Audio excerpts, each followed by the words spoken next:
This is Jerry Barrett talking. Today's date is June 2nd, 1986.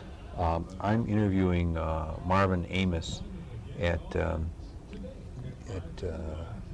Greensboro, North Carolina. I forgot where I was. Mr. Amos, could you start by talking a little bit about what you did before you came with Eastern Airlines?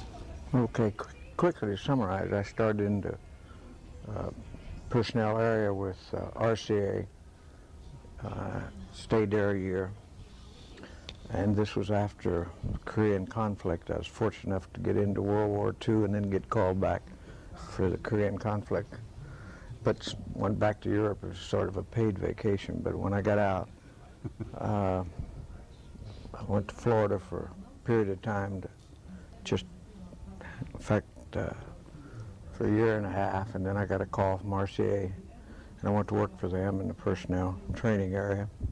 Stayed about a year, and then got a call from General Electric, and went to Chicago, and I started there as manager of training, and then took over as director of compensation training and such with the Hot Point division of General Electric Company.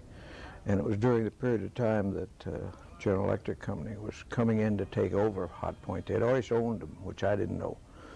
Ever since Hot Point was started, they'd sit two appliances in a store, and I didn't realize that both owned by the same company. But it was during the period of time that they were going to transition and close Hot Point. I didn't know that when I went there, but they were going to close Hot Point and build Appliance Park in Louisville and make all of their appliances, the GE and Hot Point, and just put a different label on them under the same management. And so I stayed there 4.5 years, an excellent experience, because General Electric is one of the best places to learn personnel policies and stuff. Then I moved to Curtiss-Wright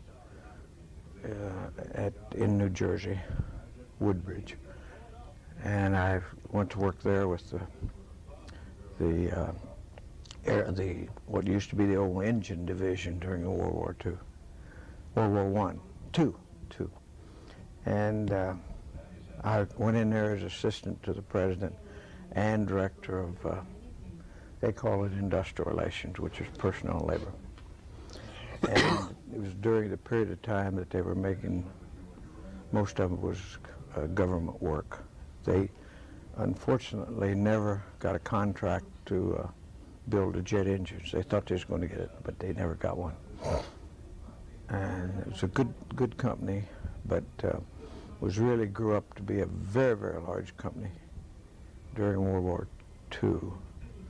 And I'm under the impression about 95% of the aircraft engines, piston engine in World War II, were made by Curtiss-Wright. They took over plants like Studebaker, and in fact Evendale, which is the largest plant, was General Electric now owns. It was built for Curtiss-Wright during the war. Is that right? And they managed that plant. And then in Cincinnati. In Cincinnati, that's Evendale. It's very, very large, and built to be an engine plant, but not a jet engine plant. And then Curtiss-Wright did not get any experimental or research because of the fact that they unfortunately had the government over the barrel, because every spare part had to come from them. And they made a lot of money on spare parts, but got out of the airline business. I mean, in the aircraft engine business. And I stayed there 4.5 years with good experience. And then I got contacted to go to work on a job that Eastern had. And at that time, the director of personnel, it was consolidated, personnel was not quite as centralized as when I left, but centralized. The director of personnel, Warren Gable, came into the company as a secretary to Eddie Rickenbacker. Took shorthand, and he was his secretary. And he went up through the ranks, and they were going to retire him in a year. And so I came in as a director of personnel research a title that was really made up, and reported to the senior vice president, Ralph Skinner, which was similar to the job that I had when I left. I reported to him directly for 1 year with the idea that in a year I would take over personnel. And what year was that you joined Eastern? 1965, January 1. Okay. And so I stayed the year. My family was in New Jersey, and spent half time in New York, because that's where Skinner actually had an office, and half time down in Miami, doing a lot of traveling, trying to get to know the airline industry. And then a year later, I became director of personnel. Right. And stayed in that job as director of personnel, and we put out field offices and did a lot of reorganization during that period of time, and then moved to vice president of personnel, and I don't remember the year, probably 8-10 years later. Didn't fill the director of personnel's job, and had the vice president of personnel, and then took over labor and became senior vice president of personnel and corporate administration, and didn't fill the vice president's personnel job. So really had eliminated the director of personnel job, the vice president of personnel job, and had the senior vice president. And had about 14 direct reports, really, because my style of management is to get down to the ranks rather than to have a lot of various labors. There are a lot of levels, so that generally. And then I retired. Started to retire in October, which would be 9 months before, and then worked on organization of specialist projects for Frank until I became 60, which is when senior officers are supposed to retire by our policies. And it will be 2 years coming up in July that I retired. Okay, so it was in '84 that you retired. Oh, okay. Yep, born in '24 and retired in '84. A lot of things happened during that period. Total different company, really. Who were the various presidents you worked for then? When I went to the company, Floyd Hall had moved over from TWA as general manager there. And Eddie Rickenbacker I'd never met.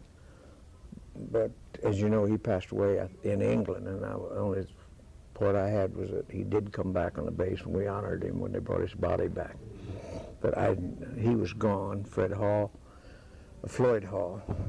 took over and changed the image of the company considerably. He's more of a he's a pilot, actually, was a pilot with TWA, but came in and put the new logos that we now have, and took us out of the old wheel club start, at least, and did a lot for the company in that regard, and ordered the jet engines, which we didn't have, the 727. But put the place order in that, and he stayed for a period of time. And then during his stay, is I think right at the end of it, is when Frank came in. Oh, yeah.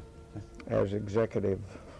I don't know whether it's executive, but anyway, he took over the operational part of it, maintenance, pilots, and that's where he started.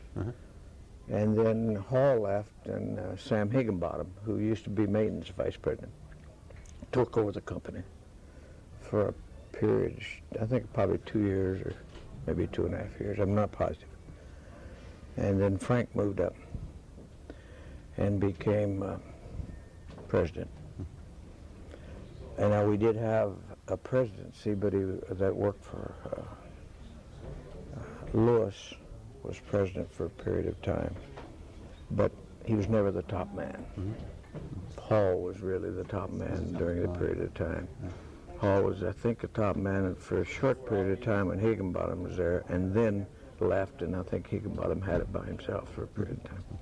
And then Frank took over and took all of it, president and chief executive officer and chairman of the board. You got to know Frank well during that time, I take it. Yeah, I guess I got to know him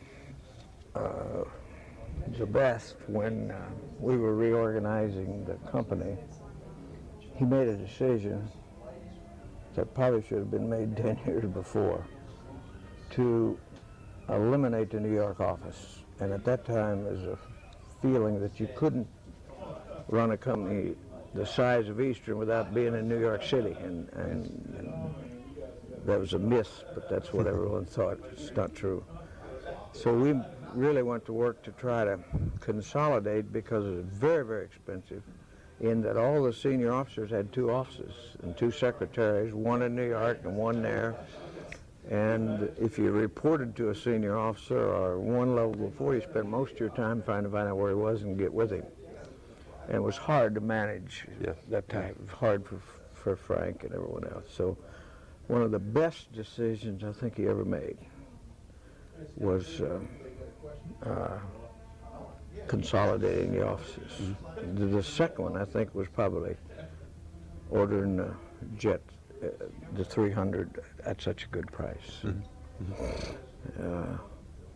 Or probably, I'd say, is one of the 2 major decisions that he made, I think, that had a big effect on the company. So I got to know him when we were trying to consolidate. He had established, even before we got into it, that he'd like to get down to 40 officers from 73 and cut the directors in half, which is a title below officers. And then not the board of directors, the director title. And then he also wanted to whittle down the managers and see if we couldn't get a lot of levels out. And he thought a good time to do it, which was true, was when we were closing executive office in New York. So during that period of time, we were heavily involved with Frank directly on the reorganization. And we did get down to 41 officers and eliminated That was pretty dramatic. 30, yeah. It didn't happen overnight, but it happened probably within 6 to 8 months. Once something is decided by Frank, instant results. It's not the normal slow process. He's restless until it's completed, and the longer it takes, the more restless he gets. It's just his style or makeup. So we went to work and consolidated a lot of the departments and brought whatever officers left. We did leave finance, still that worry about could you run a corporation as large as ours without your finance department. So we did leave finance the last group to move. And it was through the finance department we probably lost the most people, because it's like advertising department. If you're not in New York, you're not in advertising, and that's probably true of finance. If you're not in New York, you're not going to have an opportunity in the finance. Some people were not willing to go south then. That's right. And some left. In fact, the president of TWA was with us as treasurer in New York. Now as president of TWA's Hilton division, Ed Meyer was our treasurer then. Not our top dog, but our treasurer. So we went from, I think, 7 floors in the Eastern building down to 1 floor on the 9th floor, which is what we have today. And we moved our sales, New York regional sales, actually the operations and sales, on that floor too. So we have they have now still the same organization. The vice president of the Northern Region Sales and Service is now on the 9th floor as the top of it. But we did keep an office, and they're still there. Frank has an office there that anybody can use who's in New York, and Charlie Simons, who is the first, the chief financial officer at that move. And now Wayne Yeoman has, I guess if you want to say who's in New York today, and it happened to be Frank, he'd be in that office, but if he wasn't there, anybody would be in the office.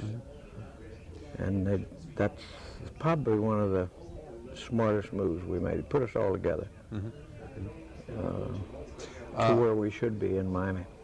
I take it that you had a good bit of administrative experience as well as labor and personnel. Labor was not my strength.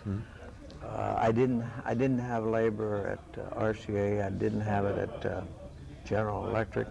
I had it for 4.5 years at Woodridge Oh, yeah. with Curtis Wright. I didn't have it when I went to Eastern, and didn't have it until I got into when I took over labor after I had became the officer in charge of all the personnel and labor. So I took it over then. Dwayne Andrews was actually the vice president in charge when I took of labor.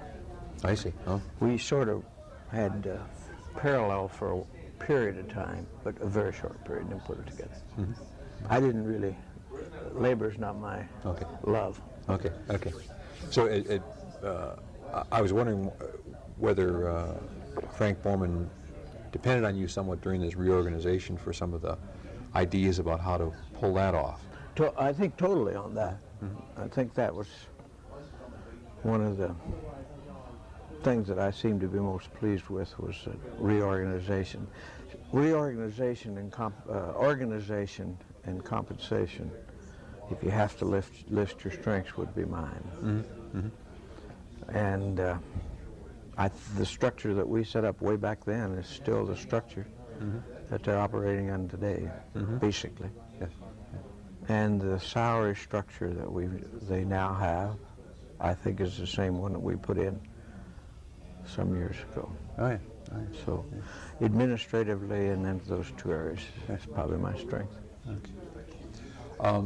Some of the interesting things that I've heard about so far that have happened at Eastern, kind of covering the period from, say, 10 years ago to today, kind of begins with efforts in the after 1975 to reduce compensation, the total compensation bill. And one of the earliest things was that variable earnings program. Can you talk about that a little bit, where that came from? Actually, the variable earnings program was the second program we put in. We had a freeze, which is, I think, one of the first in the airline industry, and the first, I think, in the major companies, when not only airline companies were having trouble, but all the companies had inherited a pay structure that really goes back to World War II, truthfully, where any company that was heavily associated with the service, like all of our pilots came from the service and most of our mechanics came from the service, and the company contributed during the wartime effort. So any of those companies that were like wartime type companies are built from war type servicemen. Okay. Okay. Came back and built a very strong union type of a deal.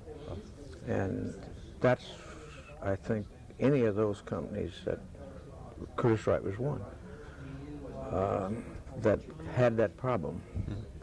In 77, 76, 77, in that period, there's a lot of industries that were overpaying in regard to their competition.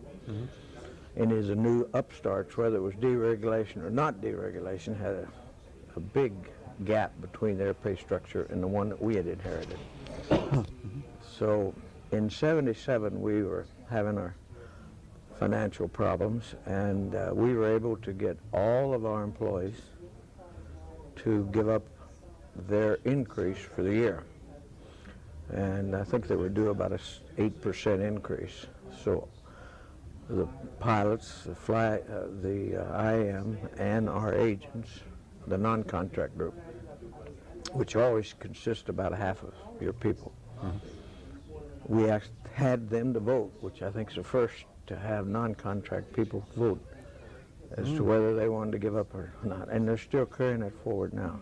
In other words, if you're going to let the organized groups vote to give up a freeze in their increase, you're best to let your non-contract. In fact, in my philosophy, you must, or you're going to have them organized.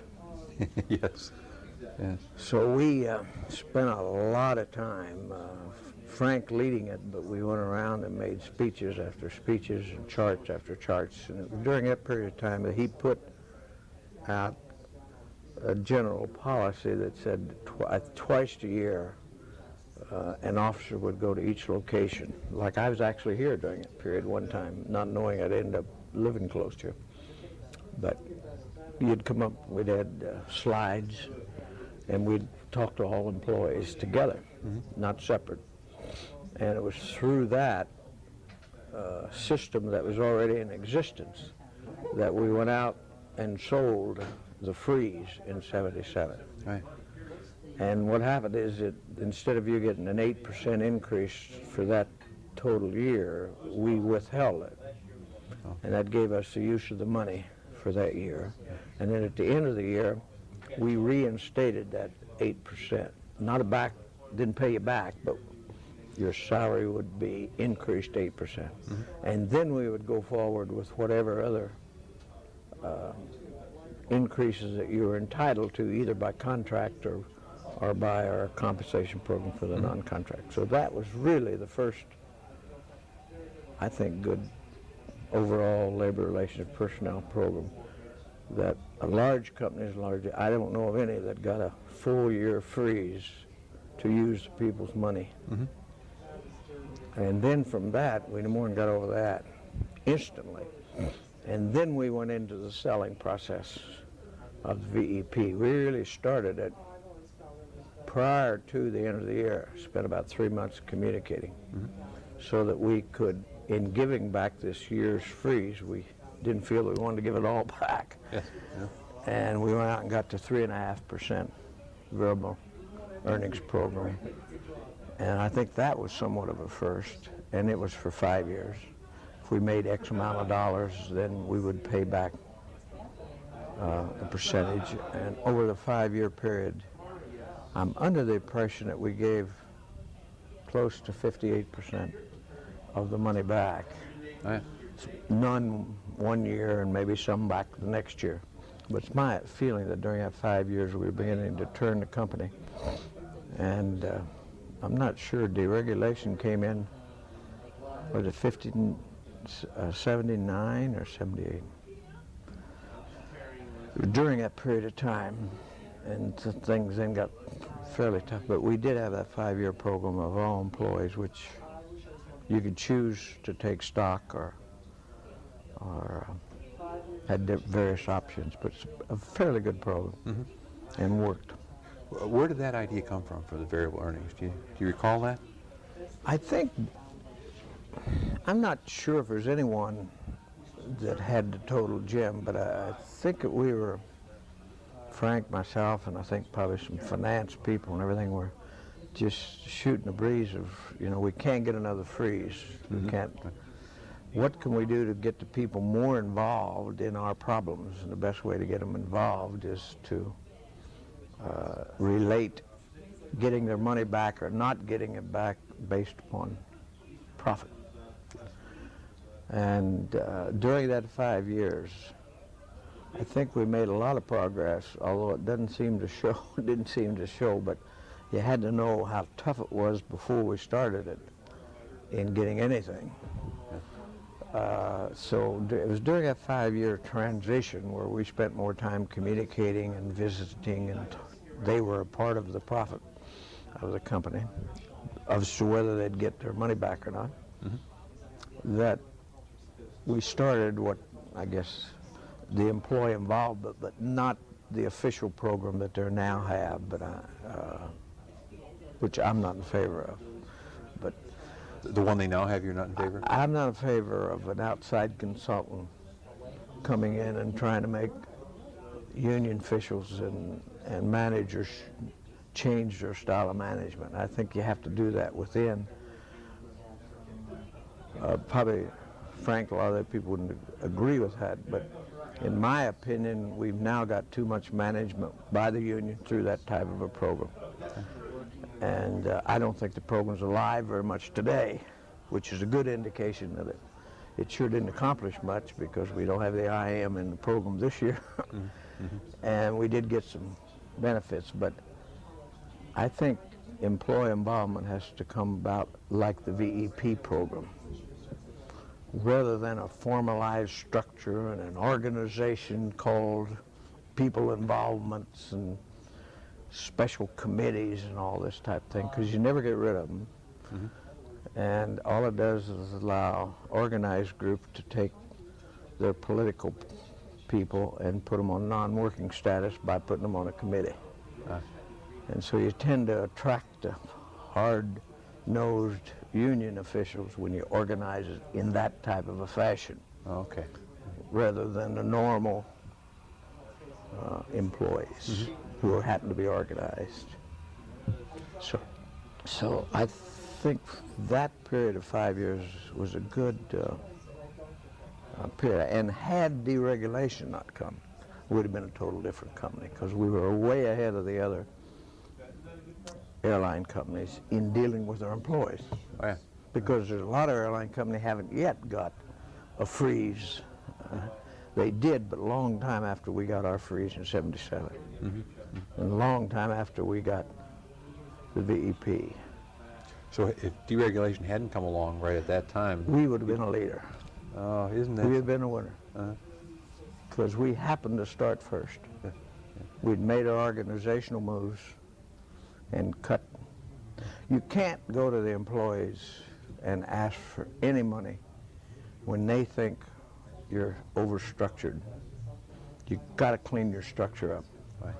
So that was done first. That helps you. There's no way you can sit with 70 officers and some people having double offices and try to sell a damn thing to the employee. It's just not going to work. And I don't think they should accept it. I think you got to do your homework, managerial homework, before you go to them and ask for money. So that's why we spend so much time, and why I still rate closing of the New York office and the streamlining of the organization in getting out 30 some odd officers and 250 some odd directors we got, and 500 and some odd managers. Tremendous amount. Now we didn't, the money that we saved, because we didn't change your title from a director to a manager and take money away from you. But from an employee image standpoint, we had less directors and we had less managers, and over time we got the money savings. But you, Was that done in what you might call a humanitarian way, where people Very, very well. eased out, or how was that? we really didn't. We let go some officers. We demoted.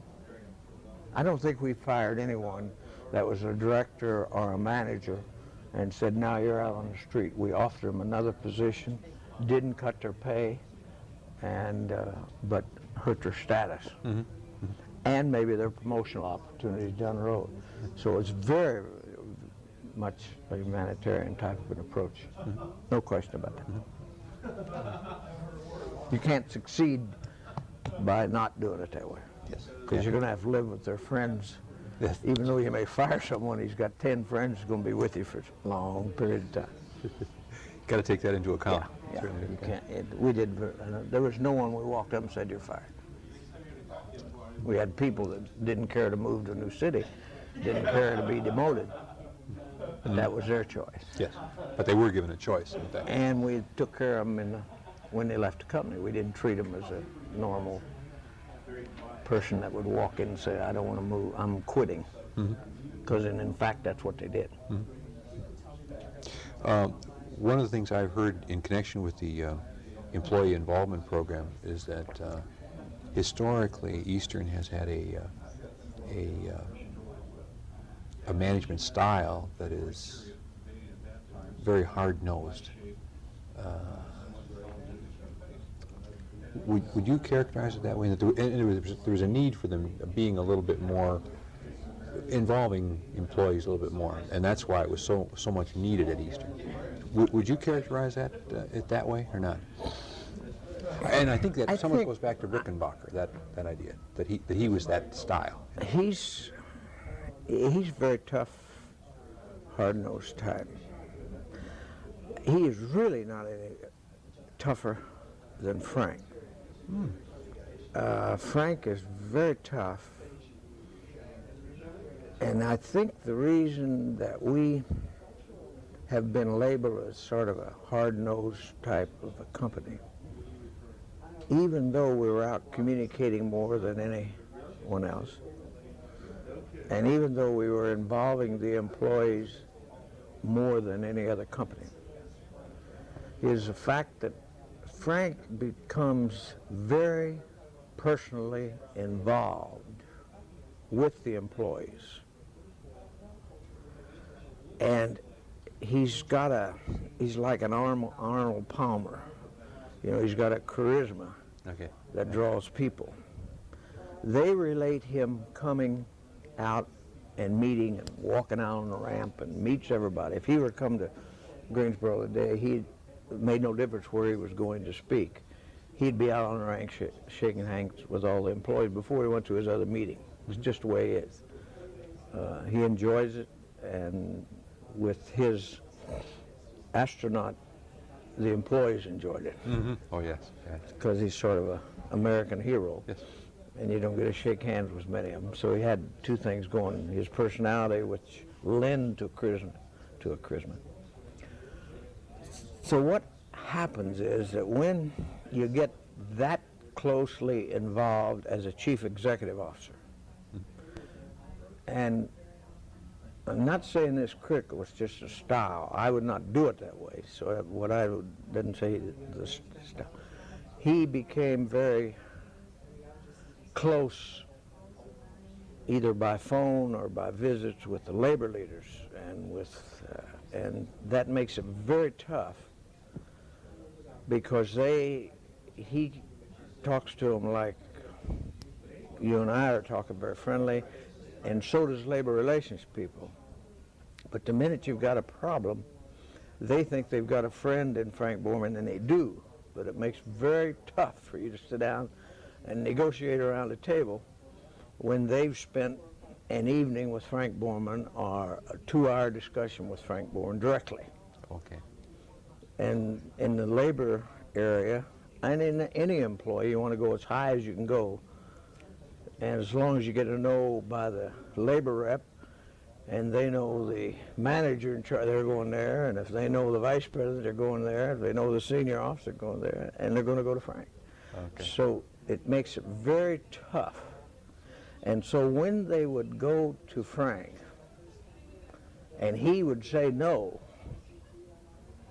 that gave them an image that, I just shook hands with him, and he said no.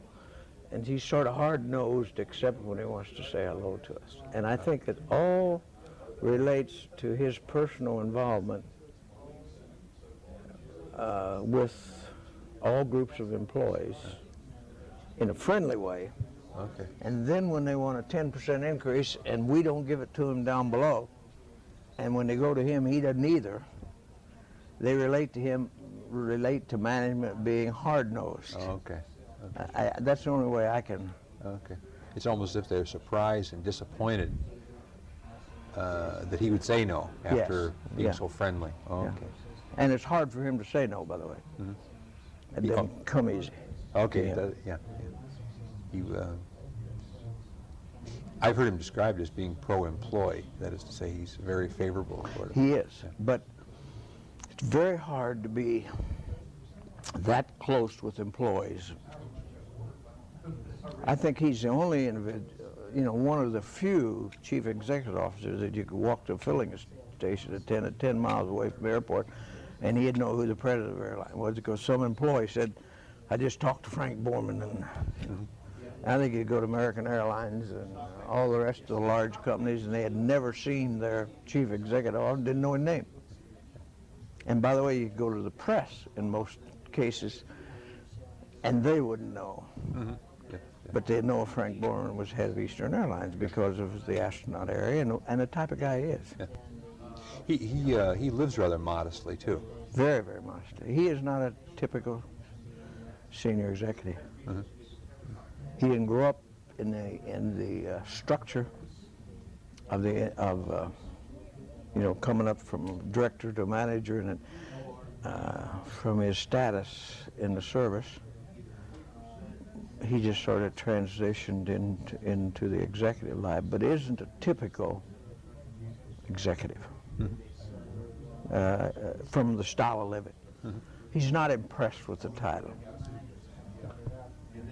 and which is unusual. But see, he didn't grow up in the industry area. If you go to TWA, they had a general, let's see if I can think his name, who was strictly image-oriented, coming from a service, so it was a type of people. He's just a different type of person. They have a club, it's called the Conquistador for airline executives and senior executives. And they all get together for about 4 days out in Wyoming. It's just a friendly get-together. Very helpful. Get to know a lot of people you talk to on the phone. I never belonged. Frank happened to be our member, but I happened to go as his guest twice. And then he dropped out of the club because that's just not his style. Oh, yeah. Okay.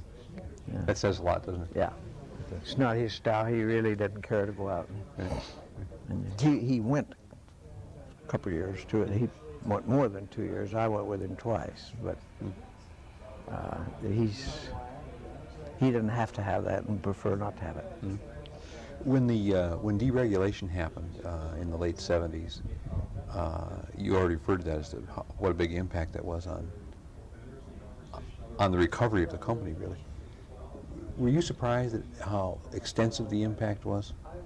Or was that anticipated? No, I think probably we were more concerned with it than most of the other airline companies because we knew it was going to have the biggest effect on us. We were certain that in all of our presentations prior to, we were not against it because, I think deregulation is the name of the game in American industry. I wished it would have waited about 10 years, but I personally was for deregulation, and I don't think the company ever took a position that we were not for it. But I think they moved it too fast and didn't let any company really get ready for it and didn't think it through quite well enough. And they deregulated the skies but didn't deregulate the grounds, for example. And it was a traumatic experience both for the labor leaders and for management. And the reason it hurt us was several, is that we are in the largest of the 25 largest airports. We're probably in 24 of them. And you knew that if you're going to start a deregulation, you're going to have to start a lot of new companies. They're not going to start Greensboro to Charlotte. They're going to start New York to Miami. Yes. And so the impact had to be greater on Eastern Airlines. And also we were very much aware that our financial condition would hurt us quicker than it would hurt the others. And it happened to come out like that. So we probably were, the management of Eastern, with Frank reminding us that we were going to get hurt the quickest, and we did. I think the first year of deregulation, we got invaded with 43% of our routes, and I think everybody else was around 26. Because quite a significant difference. Yeah, the People's Express are not going on New York Air, for example, they got into the shuttle business, and if you're going to start an airline with 4 planes, you want to put it where there's a lot of people. That's right. And so we were in the large airport. In fact, we were, 36% of the planes coming out of New York, of the 3 airports or something, at one time. And it turned out to be that, and it's still that way. I think if you look at the records, we have had more invasion on our routes. See, we had the choice routes. That's what the company was worth. And overnight, we lost our value. even the problem of generating new funds for new equipment and stuff like that was made more difficult by that, I think. Well, By the loss of your primary roots, yeah. no question about it. No question. So then instead of raising equity to the stock market, you had to borrow. Yeah. And the problem is that we built a big terminal. Your airports are built by the airlines for a 99-year lease, so we expanded and built a big terminal in JFK or any city. And, you know, all at once you've got to give some of that space to a upstart company. And here we are only paying all this rent 24 hours a day, and they come in and want to get a gate for 3 spots. Yeah. You know? Yeah. When there's a lot of people in here, and they don't want to pay for the 12 hours, there's nobody in here. So here's a good example. Yeah. You know, we built this terminal, and we're sharing it now with People's Express, I see, going out on our designed concourse. That's sort of the downside of the competition. That's why I say they deregulated the airline after we'd built the ground facilities. That's a good way of putting it. That's a good way of putting it. Well, beginning in the 80s, there were almost a continuing series of negotiations up to today, almost, with the three major unions at Eastern. Can you talk a little bit about those negotiations? And Yeah, well, first of all, I think one of the things that has been a big problem for Eastern, and maybe because of the fact that every one of our chief executive officers, with the exception of Higginbottom, has been a pilot.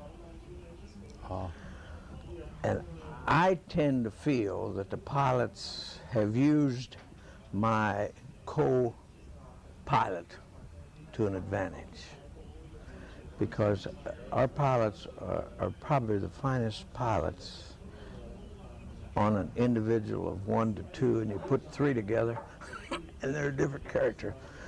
They really have, in my opinion, been the greatest problem. A lot of people think it's the IM, and I'm not saying they're not only about 2 points lower, but the pilots have really had outstanding contracts, and they have them in other airlines.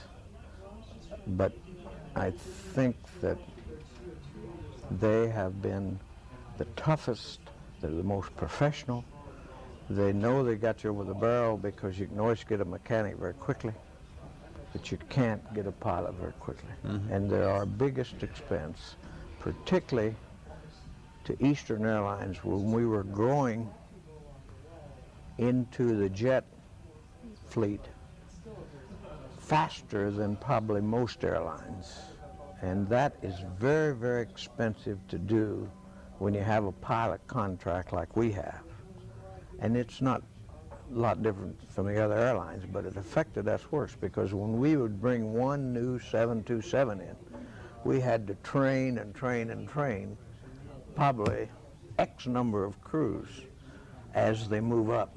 And then as we would add the 1011s, you got that same bumping process. I see. And so every time you bring one new aircraft in, everybody gets retrained practically.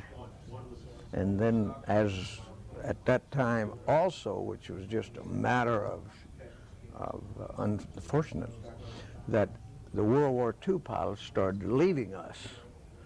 So every time you get a crew trained to run a 1011, he retired. Or we'd bring one more in, and then you'd have to upgrade, and one retiring, and that's a tremendous cost to an airline. So we had that factor that probably was unknown, but a very big expense to us. And it's primarily because of the requirements in the labor agreement that all that Yes, training. all of this is in the labor agreements. Now, we did in one pilot negotiations. I wasn't involved with the pilot contract negotiations. If from a benefit standpoint, I had a manager of benefit always in the area, but they really only talk seriously with pilots. Okay. And so we'd always be a party to it because what we did there we had to do the other. But those are very, very tough contract negotiations because they really have more power, and their effect on you is really tremendous. Your reference earlier to the use of the co-pilot, by that, and then the three pilots, three pilots in the cockpit, you were just referring to the idea that one pilot at a time is okay, two pilots talking to each other okay. Okay. I wasn't talking about any co-pilot. I said if you had two pilots out to dinner, it'd be the finest people you ever dealt with. You ever brought three? They'd get into negotiation. I got you. Okay. No, I didn't mean anything to do with the cockpit. Okay. Yeah, I got you now. Okay. They're the finest people. I have one that lives across the street from me. He's the best friend I got. I would think that if he's at a negotiating table, he'd be just like the others. Yeah. Okay. Very, very tough. Very, and they do their homework. They have a staff, and they're a very elite group. Yeah. Yeah, they generally speaking have better education than the other organized groups. When we were increasing the number of aircraft, our average pilot's education was actually half a semester of a master's degree. We were only hiring people with 2 degrees, and we had 7,000 applicants, and so we got the best that was available. So they're as educated and as degreed, except your World War II pilots, as probably your management. I think if you took a managerial educational level and took one of the pilots, it'd be fairly comparable. Can you talk a little bit about the machinists as a group, and particularly as the problems of negotiating and getting along with them? Well, they're somewhat of a different breed as it relates to the pilots. Our biggest problem has been the Miami base. We have about 6,000, probably a little more than that now, IM mechanics on the base. Their work habits over years, long before Frank came to the company, long before I came to the company, were very poor. Now that's typical of any large. Okay, we're back on now. One of the problems that built up in Miami over a long period of time was the work ethics of the people on the base. I would say that if we got 3.5 hours work out of a mechanic on the base, we were lucky. And that has been sustained by outside consultants that come in. And it's something that, once you spoil a child, I don't think you ever recover and get them back to where you'd like to have them. And I think that's what's happened. They were spoiled for a number of years. They had a tremendous amount through contract negotiation long before I joined the company and long before Frank joined the company, where we had full-time, non-working labor men on our payroll but not working on the base. Handling the labor relations thing, you're handling. Yeah, in other words, their job was to create problems because they had no work to do, and we were not authorized to have them to work. So it's a matter of, you had 10, 12 people who, on the Miami base, who had nothing to do but look for problems. And we had probably 3 labor relations people to try to handle 10 people that was out creating problems. And we did, through 2 or 3 negotiations, we got that number down. But once an individual doesn't work all day, I'm not sure when you put him back to work, he works. And the whole climate on the base has not been good. It's just not a productive base. I'm under the impression that that exists to a degree at all of the other airlines' major bases, like TWA's got problems in their Kansas City base, and equally all the rest of them. I'm not sure it was to the degree that we have. I'm sure they wasn't any worse. And it was my opinion, they probably were a little better. And that wasn't from my own personal knowledge, it's from consultants that had been at the various things. We tried very, very hard and made some very good accomplishments, but based upon the requirements to try to get, we'd be very happy with 6 hours work. And I think it's true of any industry today, by the way. If you get over 6 hours work out of any employee that isn't on an automated machine, I think you're doing good. So we were trying to get it up to 4.5 to 5. And we did, through negotiations, eliminate some of those full-time people that didn't work. We did, through working with the union leadership, not the present union leadership, Charlie Bryan, but from Al Cates, who's now, not Al Cates, forget his first name. Anyway, he was a leader for a while and was more reasonable to deal with. We did improve the efficiency, but it's very, very hard to change. And they, on the base, control the effectiveness of maintenance, the efficiency of maintenance throughout the whole system, because they can turn on and off spare parts that you need out in the system. And it's a technical type of a judgment. In other words, if some part is broke, the degree of work needed to repair it is a judgment of the mechanic. Right. And it may only be 2 hours to repair it, but by his judgment it's 10. And it's very hard, since he's going to sign off on the repair job, to get him to do it in the 2 hours it probably takes, and he plays with the part for 10 hours. So it isn't like watching some guy unload a bag.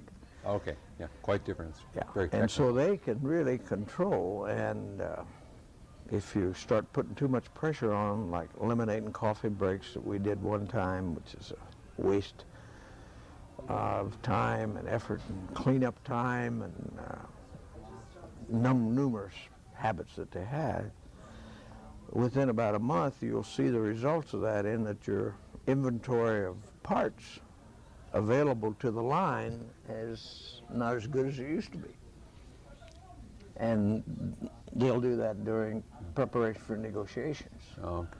So that you really are 3 months before the expiration of the contract, your flow of spare parts is good.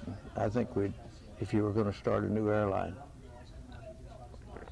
you'd best sprinkle them around and pay the cost of transporting them to one place to assemble, rather than have as many people that control the whole input of your spare parts business. Now, we have made some major accomplishments by moving a lot of our maintenance facilities to Atlanta. Now, I'm not talking about line maintenance, which means fixing an airplane that came in. I'm talking about parts repair. Okay, right. And we moved some parts repair to JFK, and I think we sprinkled it in a few other locations, but the mass of it still Is that in Miami? Is in Miami. And so we did make some headway in that. And records show that you get things out of Miami and you get 25-30% better efficiency on the same part that you used to repair in Miami as compared to putting it in a New Yorker. And even New York's tough enough, but it's still better than Miami. Miami because of the mass and the habit. It's hard to break that kind of thing. I don't think you ever break it totally. I think you live with it and you peck away at it in percentages, but once it's there, it continues to. Same with the airport. Miami Airport spills over, the inefficiency on the base spills over to the inefficiency at the terminal.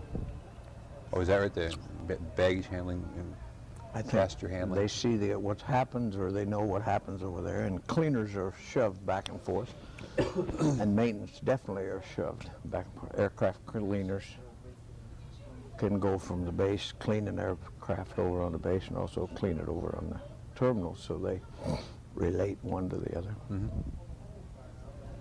What about the flight attendants as a group, and particularly dealing with them and their union? The flight attendants are a different breed altogether. They have an association with an aircraft and an airport, but have very little association with management, because they're housewives, number one, and flight attendants, number two, now. Of course, we went through that when I first joined the company. We wouldn't buy, they couldn't fly if they were married. Oh, when you first joined, okay. And now they can fly, and we raise their family for them, because they take leaves, and it's a whole different ballgame, which adds expense, no question. And their absenteeism up once they get married and have a child, because the child's sick, it's never the child's sick, it's always the mother's sick for the fine. But they really do not get heavily involved, the masses, with the operation of the airline. They're more interested in what time do I have to be at the airport and how soon am I going to get back home. Mm-hmm. And they wave at their supervisor and don't spend the time, and there's no, they have a whole different involvement with an airline. They're really not going to work where someone that they work with every day. You know, they change on every plane. The plane will come into Atlanta, and a crew of 6 will be together and then they may end up fly out of there, and 2 of them will be on one airline with a whole new aircraft, and so they really don't even get to know who they're flying with. Great deal of mobility. Oh, yes, and they bid according to their husband's work schedule as to where they fly and when they fly, and it's so they, as you know, they don't get involved or as involved with what's going on with the company. They're, in my judgment, more company-oriented, even though maybe your union leaders may not be. Their bulk of their people are very much interested in the efficiency of the airline, because they're going to deal with it when they've got a load of passengers if it's not running well.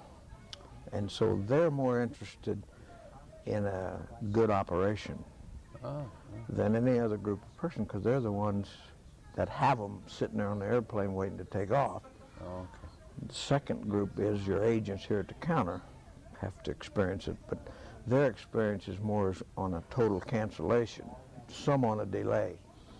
But the people sort of wait until they get on the airplane to take out their criticism if they're 20 minutes late on the flight attendant. So okay. Her work environment changes as it relates to the efficiency of the airline. That's an interesting point, because they've got the complainers. They're with them in the cabin, and they can't run off from them. They can't say, I'm going to go get a supervisor. There isn't any on the aircraft. Yeah, they got to deal with it. Yeah. They got to deal with the problem. So they're a whole different now. Their leadership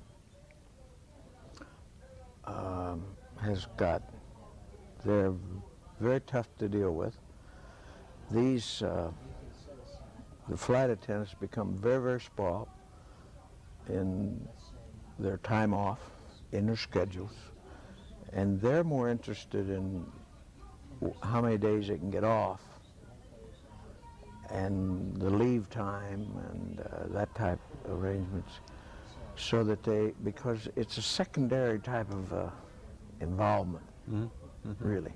We think it should be first, but in reality it's secondary. But generally, your best group of performers, as far as when it's time to go to work, the flight attendant. Now, of course, your pilots technically are always going to be sharp when it comes to getting that cockpit. Mm-hmm. But they've got the door closed, and it's a matter of technically flying the aircraft. The flight attendant has got to take more abuse and still keep smiling. Yes. And they do that very well. Mm-hmm. And when the day's over, they go home and forget all about Eastern Airlines, because they may not have any involvement for 5 or 6, 7 days before they come back again. Yeah. That is quite different, isn't it? It's different. Yeah. It's a whole different thing. Has it made much difference, the number of men you now see as flight attendants? Seems like every time I fly, I'm impressed with seeing more of them. There's no question we've added a lot of men. I think it sort of adds to the crew. You know, even though the man is not going to be in charge and could be reporting, and generally is, up, you know, now that they're getting seniority, they can be the chief flight attendant. But I think there's a stabling force between a group of a couple men and 5 girls than there is 7 girls. And I really think they've added to the total. Mm-hmm. I think it's a good move. Has there been any change, for instance, in absenteeism, male, female? I don't know if I've ever seen a official report, but I'm confident that you have less absenteeism with the male. Mm-hmm. Because there's so many things that can happen to cause a female not to report to work. Yeah. Her husband's sick, Yeah. her mother gets sick, Yeah. Yeah. and her child's sick. Mm-hmm. And a man generally, if his mother gets sick, his wife will go over and take care of her. Yeah. Yeah. And so Mm-hmm. there's just got to be Yeah. more absentee problem. Yeah. And of course we went through that period of allowing to fly after they were married was not the biggest problem. It was to allow them to fly and have children, because we had to put in, and I think we came out with one of the, I think from Practical Spirit to the Best policy is to how long before they can take off from maternity leave. And actually, their type of work by our doctors and my medical department happened to be under me, so I was involved when we were heavily in trying to establish what the policy would be, is that the first 3 months of pregnancy for a woman is the worst. Mm-hmm. Mm-hmm. And that's the period when we got her flying. And so she's flying the period of time that probably is the worst as far as, you know, changing in altitude and the movement and stuff. Yeah. But That's ironic, isn't it? Yeah.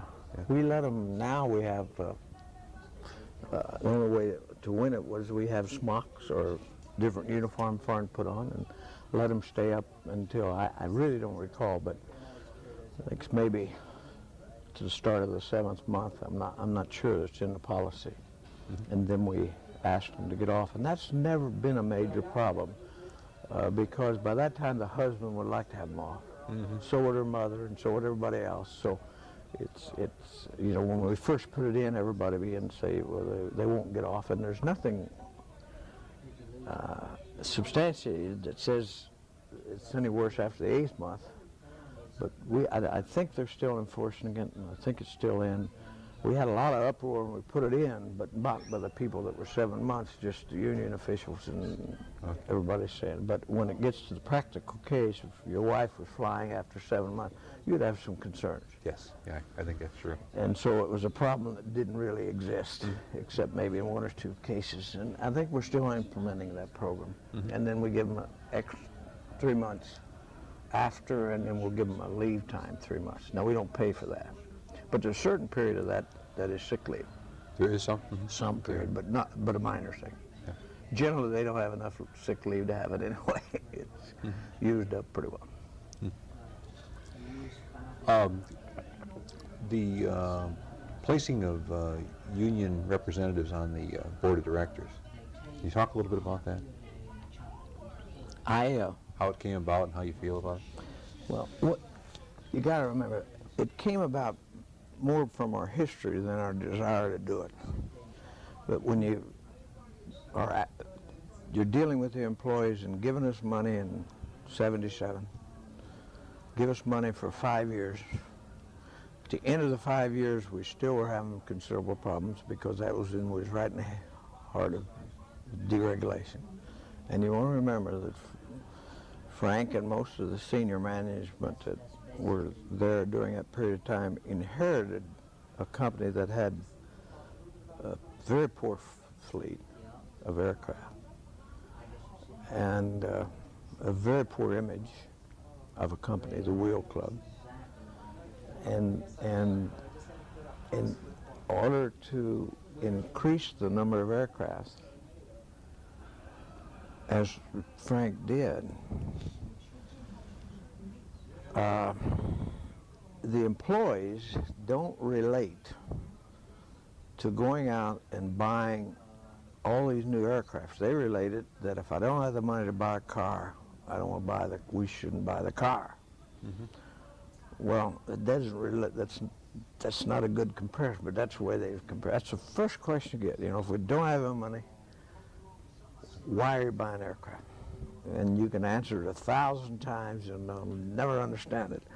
That for the future of the airline and the future of the company, I should say, you've got to order the thing. You didn't like the car. As long as the car takes you to work, it's not going to hurt you. But that's not the way that's not the way you can run an aircraft, because you've got people choosing between an old aircraft and a new aircraft when they're getting on airplanes, because there's just no question. And also fuel at that time, if you remember, was running against us too. It was very, very high, going up. And the fuel, you just could not operate with the type of aircraft we had. Mm-hmm. But you could also answer that 1,000 times to an employee and they'll never accept it.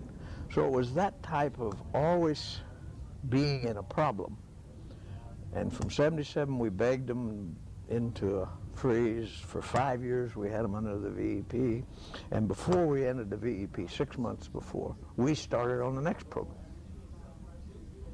in which we got it. Years delay in an increase. And before we got through with that, we were back to where that was going in, and we were in negotiations. That was probably the most critical period of time, when probably the IM, you're always better at hindsight. I've never yet, in my own mind, decided whether we should have taken the strike or not take the strike. And I really don't know if there is an answer to it. We didn't have a lot of money because we had some specialists in. And I was in Washington. Frank was in Washington. Not at the negotiation table, but where we could get hold of it. And we had already dispersed all of our employees, and we had already said that there's just no way we can give this money. So I think that was probably one of the crisis time of the company was, I don't remember the year, truthfully. I could probably figure back. But it was when we were the IM at the table. Okay. And they wanted, and should have had, 22%. That's how much I think they were making less than the other mechanics of the other airlines. Huh. So that says something to our successes up to that point. Mm-hmm. But you can only keep doing that so long. Yeah. And the machinists were demanding that it be given back. Demanding. Restored. And we couldn't get them to budge, and we worked and worked and worked, and came down to the final hour, and we had been saying, which is a typical strategy and a truth, that we could not afford to give the 22%. We basically didn't have the money to give it. But when it came down to the strike deadline, a decision had to be made after 3 months of telling all of our employees, the non-contract employees and all the other union employees, that we just can't give 22%. We don't have it. Well, when we did give it, and I was at the table at that time, we told them, you know, we can't take a strike, but we can't give you the 22%. You're going to destroy the company. And in my opinion, we had to give the 22%. To this day, I don't think we'll ever explain it to the non-contract people that for 3 months we said we couldn't do it, and we turned up and did it. Yes. And we had sent them to all the various locations ready to take over the IM work, and they were heavily involved in it. And we've done it before, but this seemed to be the critical period of time. And I think it was because they had been giving and giving and giving, but that, I think the morale of our employees and the credibility of top management at that point in time probably suffered more than it has ever suffered. Mm-hmm. And I don't think that was a wrong decision, but I don't know what, I don't think it was the right decision to make. Mm-hmm. I don't think giving the 22% was the right one, and it sure wasn't the right one to take a strike. Now, if you thought you could take a strike and keep your credibility to all the other employees and get them back to work in 3 days or 5 days, that wasn't going to happen either. You couldn't predict a short strike. We couldn't predict a short one. We definitely knew it wouldn't be short. There's no way it was going to be short. As I understand it, as soon as that negotiation was concluded, we went right back. Next day. 3 days later, I met with the union officials, started asking for money back. Because our statement was correct, we couldn't afford to do it. But we thought we'd be better going back and getting it with the airline running. And with the airline shut down? Because I don't think we'd have got a contract. I know we wouldn't have got a contract, and we'd have been struck. So that was a tough, dark period. And we didn't get the total amount back, but we got part back. My recollection didn't say how much, but we got it back. But it was on a borrowing type of an arrangement, and if there's anything we needed to do was not borrow money. But that was the best we could go for. Yeah, that's right. You had Eastern had borrowed enough already, and that was part of its problem. And it was only during that period of time that the other airlines started to come forward and take money. Delta Airline, for example, which is always one we're compared with, they're still the highest paid airline, have always been by about 8%. But they're not organized, so they pick it up in efficiency. Mm-hmm. Mm-hmm. When an airplane comes in here and has something wrong with it, they can move everybody that's in this facility out to help except pilots. You can take secretaries to go out and take tickets. You can take flight attendants to help take tickets and move them any place you want to move them, and that gives them the efficiency to catch up and keep the airplane, get it out quicker. Whereas Eastern is not able to do that because of the labor agreements. Eastern or any of the others. For example, we've got one airplane that's due in here now, and you've got a crew to unload it. And then 20 minutes later, another plane comes in, and that same crew will unload it. Mm-hmm. Well, you put both those airplanes on the ground at the same time, you've only got one crew to unload 2 airplanes. That's a simple example. Where with that happen to Delta, they'll take their agents and have them to go out and unload that so they can handle second airplane at the same time. Mm-hmm. Mm-hmm. And I don't think they want to do that often, nor do they do it often, but it's available to them. And they can move the flight attendant out and let them take the tickets at the gate and move the agents down to help. Mm-hmm. Certainly makes a difference, doesn't it? Sure. And you know, depending on the size of the airport, if A, B, and C stations you have. At C stations you have no organized people. At B stations you have a half organized and half not organized. You can put non-contract people helping on there to a certain extent, just a percentage. And an A station you have total organized out on the ramp. And so you, Do you have situations like that where two different stations you'd have? all B stations you have, Oh, okay, okay. All right. all B stations. I had not realized that. Okay, okay. Yeah, you can mix them. Yeah, you can do it. Okay. Not maintenance type work, but ground handling work, yes. Yes. Okay.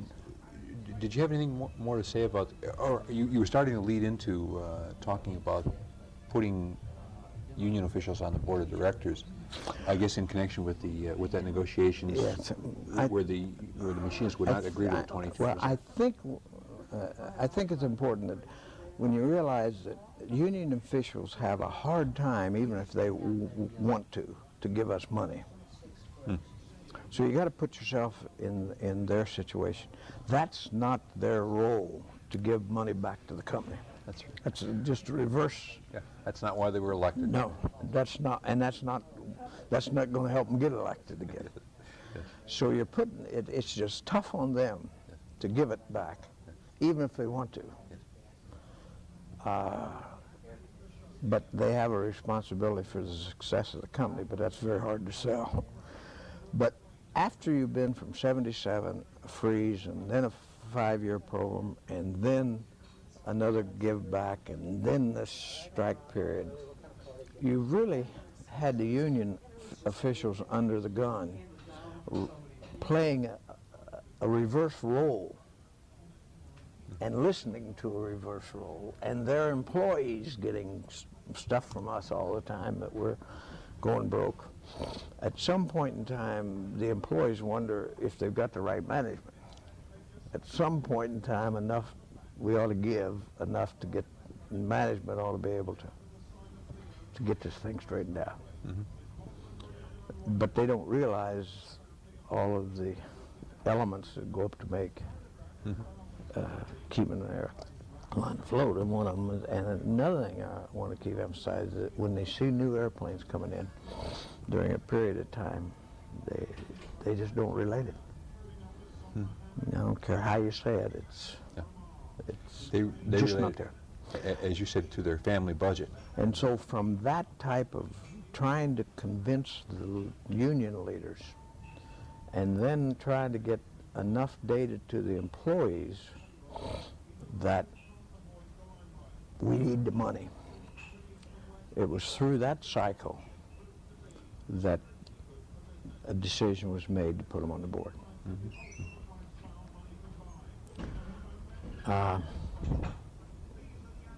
I would think that probably it was the right decision. But I have to say that I'm not sure I'd ever made it. Because I think it's just not compatible. And a lot of it depends on who the union leadership is. Unfortunately, the leadership that we have in the IM, I don't care what you do for him, you're not going to change him. And put him on the board just makes him stronger to deal with, because he's such a big named union leader for his people. And we have one of the toughest in Charlie Bryan individuals. He grew up in Atlanta. He just is, he's John L. Lewis back in those periods of times, and that's about the best we can get him. Right. He's just very, very strong. You know, if you want to spend an evening with him and not talk labor, he'd be the finest guy to see. There's nothing. But his philosophy, he really believes that union people should work, although he's not willing to change the work rules to let them work. Management should do that. But that's, and he really believes that we should get, I think, 8 hours work out of a mechanic, 6 hours work at least. I think he really does, but that's not his problem, that's management's problem. Okay, I see. And I hated to see them go on the board. I don't think they've had any effect as far as running the company. It's the image that they have back with the employees. Mm-hmm. And it puts them really ahead of the manager they work for, the officer they work for who's not on the board. Yeah. So there's a whole relationship problem that's not natural. Mm-hmm. Is a better way to say it. I don't know whether it has a great effect on what happens to the airline. I'm sure it doesn't from a policy standpoint. But Mm-hmm. it's, you're better off of that. You've got apples and oranges. Was there as much effect, do you think, in having the representatives on there, I guess a year earlier, who, in a way, represented the pilots and the non-contract employees, those two board members? Would it had? No, I see. Did that make as much difference as having machinists on there? Well, I'm under the impression that the pilots do not have a union member on the board.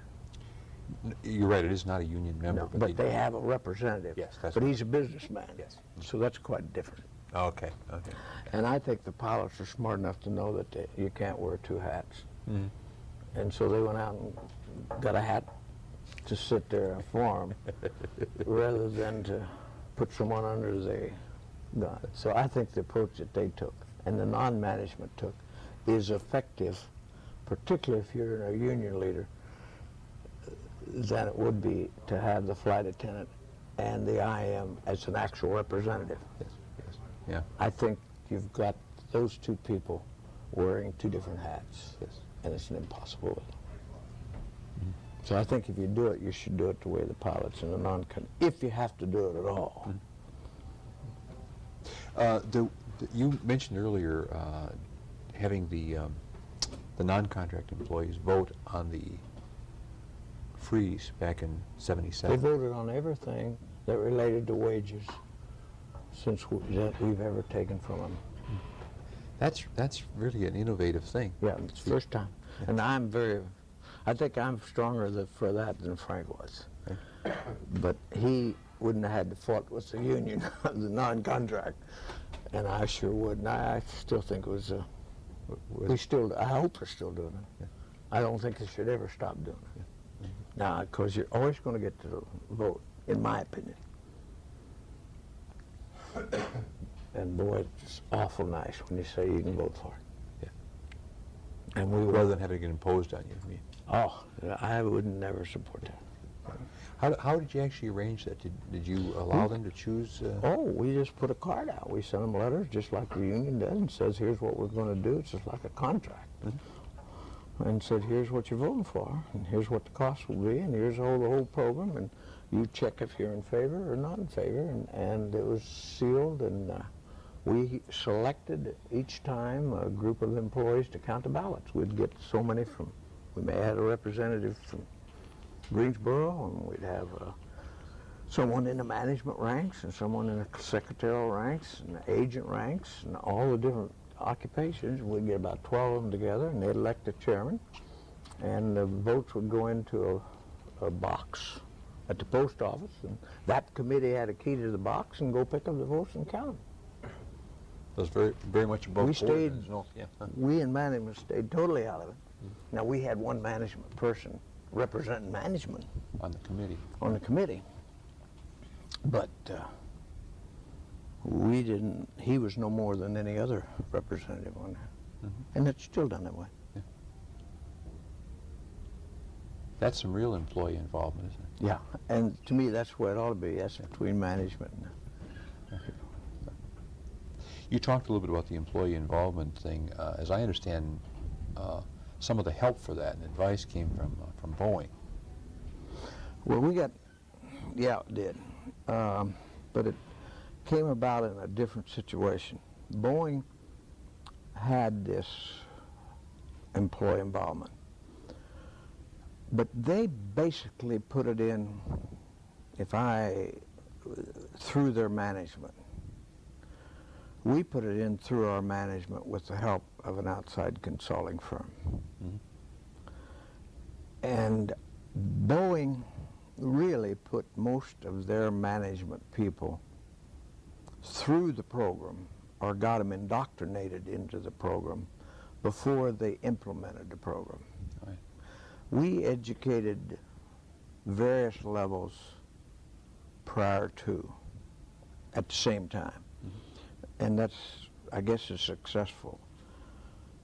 I don't know, I am not knowledgeable as to the success of it now. My information tells me that it's fairly dead right now. But I don't know that from hands-on. Also, Boeing, if you recall, put their program in after having 30,000 people on layoff. Now, it's damned easy to put program when you got that many layoffs. Yeah. Rather than in a period of time where you're just struggling for survival in a new environment of management with deregulation. Yeah, that's great. And buying new aircraft.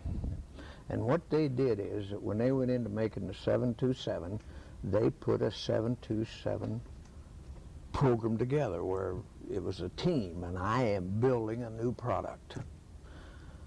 Now, you can build a lot of enthusiasm between you and I if we're building that lamp together, and you're going to see it sell. But by God, it's tough to build that type of enthusiasm when you put a bag on an airplane here and it goes to Atlanta and you never get to see your finished product sold. And my philosophy is that Boeing had it ripe because of their employment position that they were in. They put in a new 727 and they put all employees, and that's all they did was work on 727, and they put them on teams, and they put the seats in, and the next team would put the, and it was like a family affair of building your own car. Okay. And when that thing rolled off the line, it was like the Statue of Liberty being unveiled here. Okay. And then the next plane came along, and it would have an eastward tail, and the other one had another airline, and now that you can build unity in. Okay. And so, yes, they had an employment involvement, but you got to study the difference between what we were under and what they had in their hands. Okay. And I think had we been making lamps and had a big layoff to where we weren't making lamps, and then came back and put in a whole new structure, I think we could have pulled it off. But we didn't have that opportunity. That certainly makes sense. Because you've always got the problem when the plane's delayed in Atlanta and it gets over here, it makes their work 3 times as possible. So it's very hard to get them enthused about Atlanta. Atlanta just sends them problems. It's like another company because it's causing them problem here. So but I think under the environment we did fairly well with the new programs. I don't think any airline's done as well as far as give back programs. But I think you can only do it so long. Yeah. I interviewed, I won't be able to say his name now, this fellow in human resources who handles the wage plans. I'm embarrassed, I can't say his name now. But anyway, he was explaining to me how complex it is. Oh. It's extremely complex. Not only that you have so many different kinds of employees, and you have 3 different labor agreements at least, and then you had variable earnings, you had these givebacks, you had what they call a salary of record. It's an overwhelmingly complex. No one really understands. When we went into all these programs, see, we, in either by experience or by education, were taught how to run a compensation program. I didn't have any courses of how you take it away, how do you give part of it back, and how do you prorate it, and how do you deal a $1 increase to a profit of $40,000 company. It's very, very complex. And we would just spend months trying to get that thing. So we understood it, and then you got to go back and talk to the finance people and the computers and make it work there. Yeah. I don't think it would ever work if you didn't have computers. I don't know how in the world you'd ever figure it out. I really don't. Yeah. Yeah. It's as large as we were, various locations, and the pay structure is so different, you know, overtime, no overtime, pilots, expense accounts, no flying time in hotel rooms and that type of thing. Very, very complicated. But we were fortunate during that period of time to have some very good compensation people who have gone on to greater things, but they cut their teeth on that. Evans was the fellow whose name I was trying to think of. Evans is, he wasn't in he's in compensate now. Yeah. He was in corporate policy area when he worked for me. Right. When I left, he's a very bright guy. He's not a comp man. Oh, yeah. Who was in compensation before him that we had involved some of that stuff? George McDonald, who I stole from Johnson & Johnson, who is really a comp man and only a comp man, by the way, came, and then I hired two people, fortunately, one from Johnson & Johnson, a very bright guy, Bob Nash, and Hank Lager, and they were trained by George McDonald, who is really a top comp man. He is in charge, was then, and went back after about 5 years.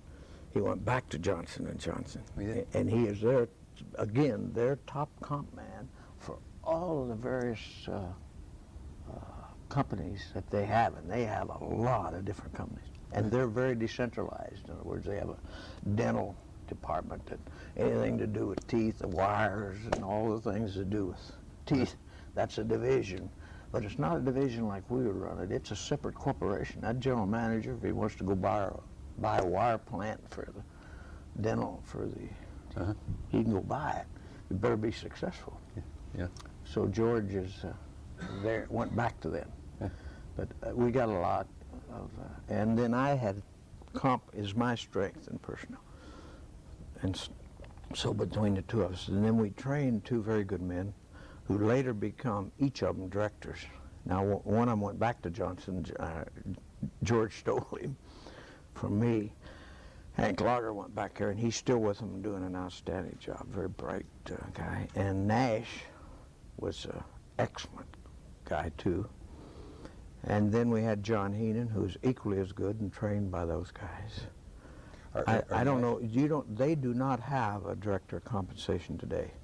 They have the vice president of personnel, who has about 4 people from compensation reporting to him. So he's really the brains of the, because I know all the people down there, and they're not total comp people. Oh. He is. I don't know him very well, but I have nothing but heard a good word about. Who you mean? Vice president of personnel, it's called. His name's Shriver or Severs. Okay. Right. But he's a good comp man now. And I think he is the fellow that pulls it all together. Oh, yeah. Just different style. Yes. Oh, yeah. Yes, I hear he's very capable. I only met him one time.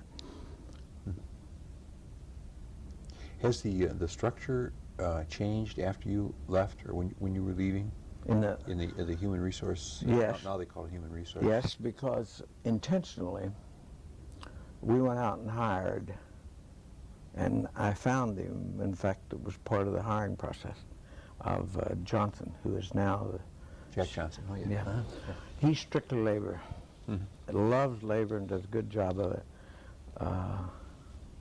Good man overall. Not a personnel man at all. Doesn't want to be, never will be, and because he spends all of his time in labor. And we knew that when we hired him, because he had compensation under him at the rubber company where we stole him from. And and you could interview him on the personnel. He didn't have the depth there, but he had all you wanted in the labor area. Good man. And he then shifted, see. So, and I think it's probably good. I had labor under me, but my strength was personnel. His strength is labor with very little personnel. Oh, okay. Yeah. So we're just opposites, which I think has some pluses. Yes. So the personnel, you'll always find that the senior officer, if he's labor, will strengthen labor and weaken personnel.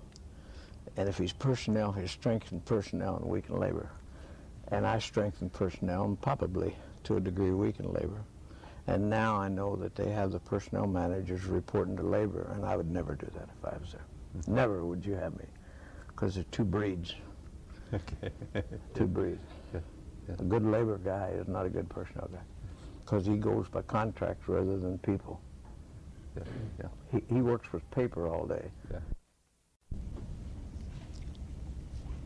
Okay, we're back on. So I wouldn't, I would not be able to operate efficiently under this The present present system. organization. Yeah. And I'm not saying it's wrong. It's right for Johnson, wrong for me. Okay. Because I think a flight attendant, not a flight attendant, I'm sorry, an agent would not like to have the person she's talking to report to labor relations. And that's what you've got now. Just to me, basically wrong. That isn't, to me, it doesn't mean it's wrong, but I would never have it. Yeah. I wouldn't want to be an agent talking to a labor man, because I might as well join a union. Yeah. Yeah. Because labor man understands contracts. That's his whole work. Are you right or are you wrong? Yeah. Yeah. Whereas on the other side, it's personnel people. policies and practices And- and the people. Yeah. Yeah. Yeah. One other thing that I noticed about the organization is that employee communication, I think it's called, is within the corporate communications function. We did that for several reasons. We put that together. First of all, we were trying to hire a top flight individual. And it's very hard to hire an individual in today's environment when he has only external communications, is a better way to put it. And we hired, I think, a very good, he's since left the company, but we hired Is that McGraw? McGraw. Okay. Right. We found him actually because he worked for a member of the board who was on our board. He is not on our board now, I don't think. And he happened to be on the committee of the board that I was the secretary to. It's the compensation and stock option committee of the board. Okay. And I was just a secretary that would bring, because all officer increases and it's all of your comp programs, after approved by Frank, are taken to the board, to this committee. And it's run by a very capable guy, Elkins, who's been on the board a long time. And he, when you go out to get a public relations guy, they're very hard to get a good public relations guy because they tend to think walking and speaking and not sitting and planning. You know, Okay. Okay. they're bullshitters from the first word, you know, Okay. and that's part of their trade. That's right. But we were looking for that. We were looking for a manager who could come in and change our image with the press. And you're not going to do that solely with the bullshitter. He's going to have to study facts, present facts, and go down and talk to the papers with facts, and not through a drink and a cocktail, which is generally their style. So we were looking for a different type of a guy to report to Frank. And we were very fortunate to get McGraw, who I think was a very good man. And we got him because of Borman. He wanted to come stay 5, 6 years. And with Borman's name, he was going to get a lot of press coverage, irrespective of the company. Mm-hmm. Okay. So that's a lot better than working for John Smith over here, who never is interviewed and his name never appears. Because every time Borman's name would appear, so would McGraw's. Okay. And so that, having Borman there was an excellent recruiting tool. Mm-hmm. Because I imagine McGraw's name is well known as a public relations guy. Mm-hmm. And we wanted more than public relations, and we needed more than public relations. We needed a total corporate image so that we could, what we were telling the employees, we were telling the press. And if you have them in two different departments, you have that communications problem. Mm-hmm. And I've always thought that you get, if you put it, employee communications, as large as we are all over the United States, and you put it in personnel, you never get a strong guy to run it, or wherever you put it, because it's secondary to compensation. It's secondary to labor relations. Mm-hmm. It's secondary to, and you put it in, and you go out and get a good PR guy who wants to be a manager and not only a drinker. Then we put it all together before he came. And we called it corporate communications, which means all communications goes through him. Okay. And he came aboard with the idea of changing our image as it relates to the Herald, particularly, because we were not doing very well there. The Miami Herald. Okay. Yeah. And I think he did that. Mm-hmm. I think we were much more successful externally. There's no question that we're more effective internally, because we used to do most of the communications to the people through Bob Evans, who had the personnel. And we tend to write policy way, and we should have been rewriting employee way. You know, there's a difference. Okay. Yes. 1, 2, 3 is policy, and you got to have a little finesse, and so you can get that. So we took it out of personnel before he came, which I was very much in favor of. And we organized a new function and changed the title of corporate communication. Right. And we took the Falcon, which was the internal communications, and put it there. It had been in personnel as well, or in human resources? No, it was not in personnel. It was under,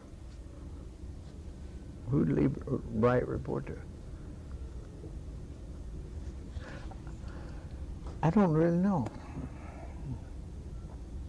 I guess he reported to the previous, we upgraded a job from a vice president to a senior vice president, and asked the other officer to leave, and I don't think he paid any attention to it, but I guess it was under him. Okay.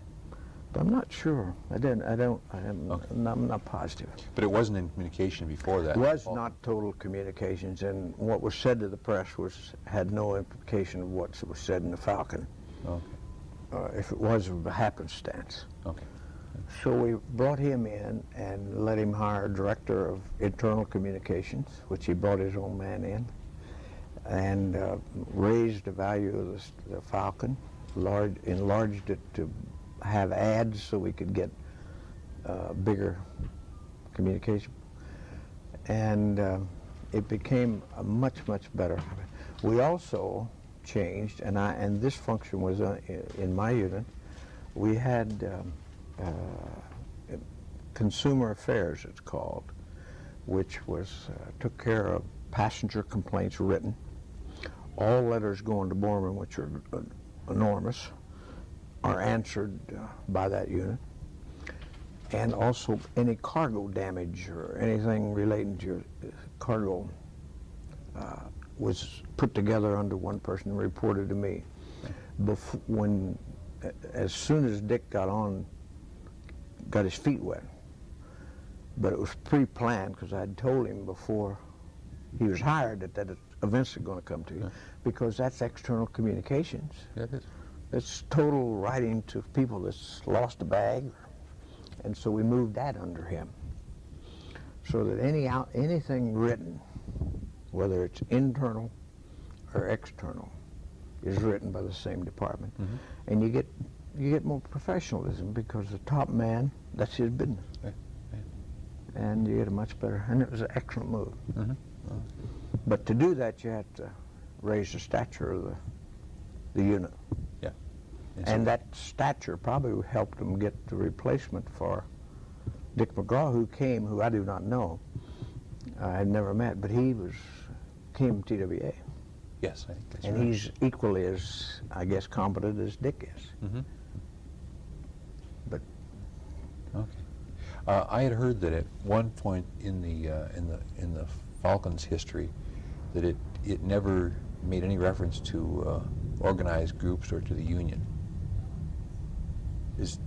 Had you ever heard that? I don't think we talked about the contract in the detail that they talk now. But I don't think that was because of a philosophy change. I think it was a lack of skill in the level that we had running the Falcon. Oh, yeah. Okay. Internal communications now is a director level. When we had the Falcon as a Falcon, it was, about 3 levels below the lowest level of management. Okay. So you're not going to get the same product, Okay. nor you're going to be as competent. Your labor relations are not going out and lay all this out. And with external communications, they have to be involved because the press is going to force them to become knowledgeable.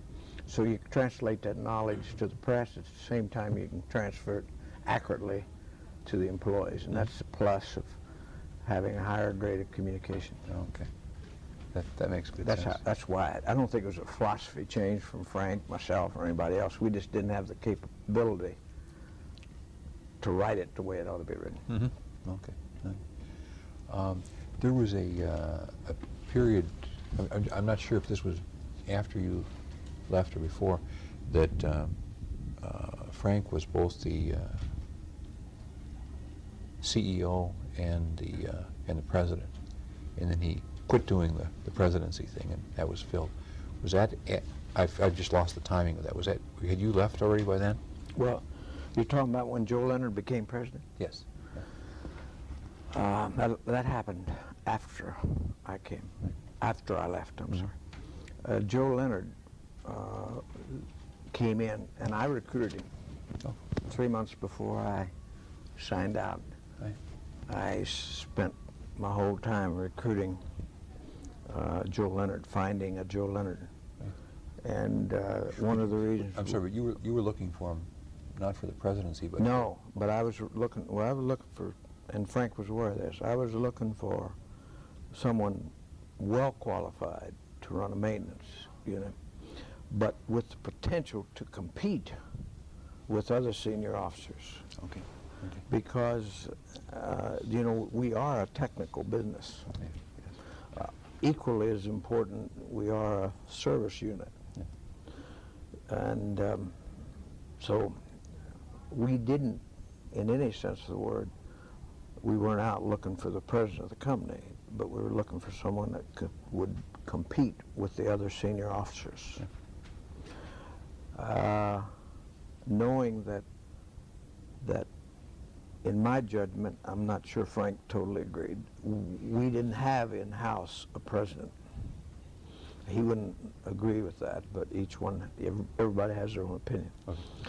And not because they weren't totally qualified, but unless you have someone that's been there 6 or 7 years as a senior officer and gone through what we've gone through, sure as hell has got a credibility problem, as do all top management with the employees, as to why in the hell we turned the company around. And so I think if you're recruiting one of the capable individuals, like a Russ Ray or a Mort Ehrlich, who were probably the two that would be the most, both have since left, of course. I think if you were recruiting them off the field and you didn't know so much about them, they could probably come in and be president. and they're probably brighter and equally as qualified as Joe Leonard, but it's very hard to transition 6 or 7 years of problems and promote. Oh, okay. You get sort of stained by the process. But that wasn't, we did not hire Leonard thinking that he was going to go ahead of Ehrlich Okay. or a Russ Ray, Right. but that he would at least compete. Mm-hmm.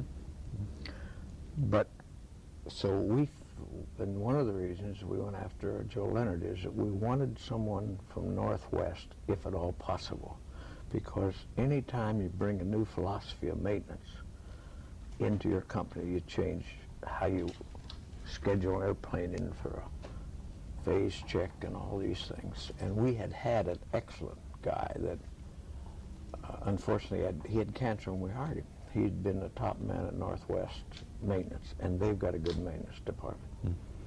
And he was excellent. Bill, isn't that awful? He's passed away now. Talked to his wife 3 months ago, she called me. I'll think of it. But anyway, he was a top dog for a long period of time. At Northwest? At Northwest. And Northwest is a real tough run airline due to their past president, who is no longer there. And at the period of time when they had to select a new man, the finance man got the job rather than Bill. And so then he became available and he went over to Braniff. So we actually stole Bill from Braniff. And he had one cancer in the small of his back, and so we brought him in on a short range deal because we needed someone right away, and we needed and he's a good man. He made a good contribution for us, but he didn't last but about 3 years, and he had finally got a tumor on the brain. So we went out looking for the best man that was available to us, but that was during a period of time when we were fighting for existence. It was very hard to get someone to leave a prosperous airline, if any are prosperous income. But I found Joe, who I was very impressed with. He had been with Northwest for 15, 16 years under Bill. So he had the same philosophy. Yeah. And he had moved to American Airlines and had 2 promotions at American in 2.5 years. So he was a shining light there and had done very well with American Airlines. And the only reason we got him is that we were going to make him a senior vice president of maintenance now. And he had enough confidence in himself that even if Eastern Airlines failed, hell, he could get another job. And so we stole him from American Airlines, although we stole him not because of what he did at American Airlines, but what he knew about Northwest. Right. And he has good potential, so there was no question that he was going to go further at some point in time. Mm-hmm. It's fortunate, I think, that we had the decision for a presidency had to come before we got everything we ought to get out of him in the maintenance. Oh, we'd been better if it had come 3 or 4 years later, in my opinion. But you know, those things you have to make decisions. So he did get the presidency. I was not surprised. Everybody else was surprised. I was not surprised because I'd spent a lot of time with him, interviewing, talking to him, trying to convince him to come. And Frank was very impressed with him too. He's very capable. Mm-hmm. We just moved him a little fast, in my opinion. But you have to do that. He'll grow faster with it. Mm-hmm. He's actually rather low-key. Very low-key. He's not, and never will be, your typical senior president. Mm-hmm. Mm-hmm. But you want to remember, no maintenance man would be. They're used to talking to figures and machines, technical, not people. Yes, yeah, yeah. That's a good point. See, you got to remember, Frank's an engineer, but he's got that charisma. He's equally as good as a salesman, if not better. He's technically strong. We've never tested him on it, but at a meeting, he sure as hell knows what the answer is. If you talk something technically, what's wrong with an airplane? He'll say that's not a good answer, that doesn't work. And generally he's right. He knows what he's talking about. Yeah, he's technically very strong. He's got a mind that never forgets. He doesn't know how gifted he is, truthfully. He's a very gifted individual, intellectually. Mm-hmm. He can remember, if you tell him, we could be sitting there shooting a breeze, and if I told him something, 5 years later he'd remember it. And it could have been as important as having another cup of coffee to the whole picture. Yeah, that's quite amazing. But he's got a retention, and people within his intellect have it. Was it a good idea for him to move away from direct operation of the company? We've been through too many. First of all, we've been through too many crises, of which whoever fault it is, or whether it's he has to take the blame. And the outside world, the press, has not been fair to him, in my opinion, at all. And I think it's because of his name. And I think they write about Eastern because of Borman's name. You read about it. He's still a name on the Today Show. Last week, some reference was made. You know, Scott, do you ever watch the Today Show? Yes, once. He says, I don't know whether my job's better or worse than Frank Borman. Yeah. Yeah. Well, so that says that Yeah. He wouldn't have picked another airline to make that reference to, would he? wouldn't even know who they are. Yeah. I think if you went to him and said he was the president, the other chief executive, I don't think he'd know him. I'm honest. I don't think he would. And neither would the audience. That's right. That's right. Yeah. So whenever you have that much visibility,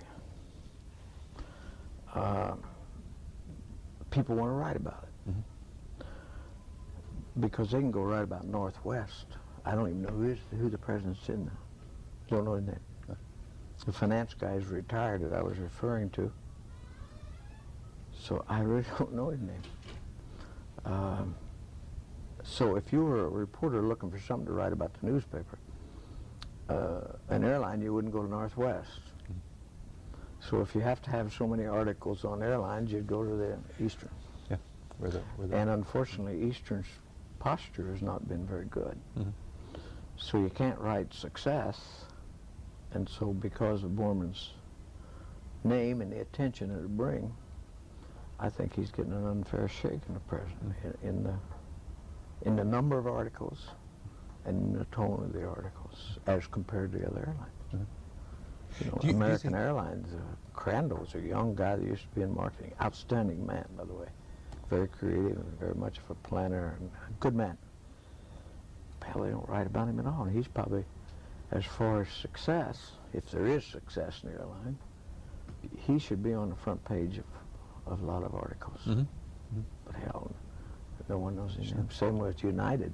They pull off this coup of buying the Pacific away from Pan Am. And Dick Ferris's name's mentioned, but it doesn't have the readability. And it's third page instead of first page. And same way with Pan Am. Gee, they sold half of their airline. Or they're not half, but they sold the only division that was making money. Well, if Frank would ever make a decision like that, it'd been front page USA. Yeah. You know, with pictures. And yeah, it's true. It's just the way the world is. Yeah. And it's unfortunate that he's going, and then the Texas Air deal. Did that surprise you when it was sold? No. It surprised me it was Texas Air. But knowing that the financial condition of the company, and knowing Charlie Bryan, and knowing that he wasn't going to give in under any condition, I didn't think so. And I told my wife, and there's just no way they're going to get him to give in. Because he has 2 years of contract. He didn't even have to talk to you. Yes. See, that's quite different than the other groups. Yeah, the other groups were in negotiations right then. So this guy would tell you to go to hell for 2 years, and he didn't even have to show up at the meeting. And if you knew him, you'd expect that's what he would do. There was no question in my mind he wasn't going to do it. He's just not that. Do you think he's influenced very much by Randy Barber? Very, to a fault. Randy Barber's very, very bright and understands figures and understands. But his philosophy, I'm not sure Randy Barber agrees with Americans' philosophy of running a business. If you ever spend any time, and I have not spent a lot of time, I've just listened to him over the table. He really doesn't, I don't think he believes in the free enterprise or the way our structure's made. I don't think he agrees that running a company of 40,000 people is worth any more than some analyst, you know. It's a funny philosophy he has. And Brian, his strength is only in his philosophy. He's no dumbbell, I don't mean that, but I think the worst thing that ever happened is when, and you know, Randy Barber's record, if you go back and check where he came from in his history, it's not a firm you'd go looking for. Oh. The philosophy of the firm. Okay. I don't know it, but it's he's got an odd philosophy. You listen to someone from Price Waterhouse, or not Price Waterhouse, well, it could be Price Waterhouse, or from Merrill Lynch, talk about the finances and what it takes, and listen to him, and it's like Russia. It's just not a. They're not singing the same music, huh? Yeah, it's a different philosophy of what businesses ought to do and what managers ought to do and what they ought to get and how you ought to run it. It's. Oh, okay. And he has an awful lot of influence on Brian. Oh, okay. On Brian. Brian is a mechanic. And very stubborn, very bright from the standpoint of his narrow experience there. But very, very, he never changes. He never in the history of Eastern Airlines gives in totally. He always got to have something back. Never. We knew when he was elected that it's going to be hell because he just never gives in. He gives in. We've got things from him, but we've had to give it over here. We've publicized what we were after. We have not publicized what we may have had to give him To get that. to get that. And it's not equal. We came out way ahead, but not where we wanted to be. Because you just don't do it. You're just not going to get it. And then there's been, he has been very jealous of Frank's publicity. And a lot of his comments and lining up news broadcasts has been to react to the publicity that Frank was getting. He thought that Frank was out trying to seek publicity. And Frank wasn't. He didn't. He's had more than he wants. But that affected Brian, and he goes out and tries every way in the world to get on the camera. Sets up news broadcasts, which is never heard of. I don't know of any labor leader at his level that can call news conferences and get much turnout. But the reason he does is he's going to talk about Borman, and that's readable. Yeah. Okay. Not Charlie Bryan is not readable. And he uses that to his advantage. The press really has played into that a good deal. And he plays it. Yeah. The personality conflict or whatever you want to. And then when he does things to get attention. Now he said, you know, if we don't sell the Texas Air, I'll take a 15% cut. Why he was no more going to give 15% cut proves he hadn't given it yet. If Borman leaves. Yeah, that's bullshit. That was just. Yeah. That's Charlie Bryan. Yeah. There really wasn't any way that the board could accept a proposal like that, is there? Well, they shouldn't. Never. They would never accept it, and I don't know of any board that would accept it. you know, you destroyed the company. Mm-hmm. And you destroyed Frank Borman, who's kept the company together. No board would ever do that. Whether they were Borman's board or no one's going to. Mm-hmm. The minute they do that, they might as well. You've changed the whole philosophy of who runs the company. Yeah. You know, 15% is not worth running that company. Mm-hmm. And taking Frank Borman out. Yeah. That's Yeah. wasn't even that was, and Charlie knew that. Hell, he's smart enough to know. He sits on the board. Yeah. He knows what the board thinks of Borman. Yeah. You can't sit through a board meeting, which I did for years, not a member of the board, but as a visitor. You know how strong he is with the board. Yeah. So no stoop would say, here's 15% for Frank Borman. Yeah. He knew it couldn't have been accepted. Why, Yeah. First of all, he knew it. If he thought it would have been, he wouldn't have made it. Yeah. No, he was Yeah. just after Borman. Yeah. Yeah. Not after him really after him, I guess, correct. It's unfortunate, but Yeah. he used it as a, and he did that because Frank rightfully had to admit that it was Charlie Bryan that caused Eastern Airlines to be sold to Texas Air. Now that's a true statement. Mm-hmm. And if Frank was asked that question, he had to answer it truthfully. And he answered it truthfully. Mm-hmm. I mean, he couldn't say no, or we wouldn't. He had a choice. Either he had to get 20% or 22% from Charlie Bryan, or sell to Texas Air, or we had the banker problem. Yeah, those are really the choices before them, weren't they? And it's just that simple. Yeah. So if he was asked a question, why did you sell Texas Air? Because we couldn't get Charlie Bryan to come to the table, and the lenders have said you must have all three here. So he didn't do it to her. Mm-hmm. I mean, he's not out to match Charlie Bryan in the press. He's already there. Yeah.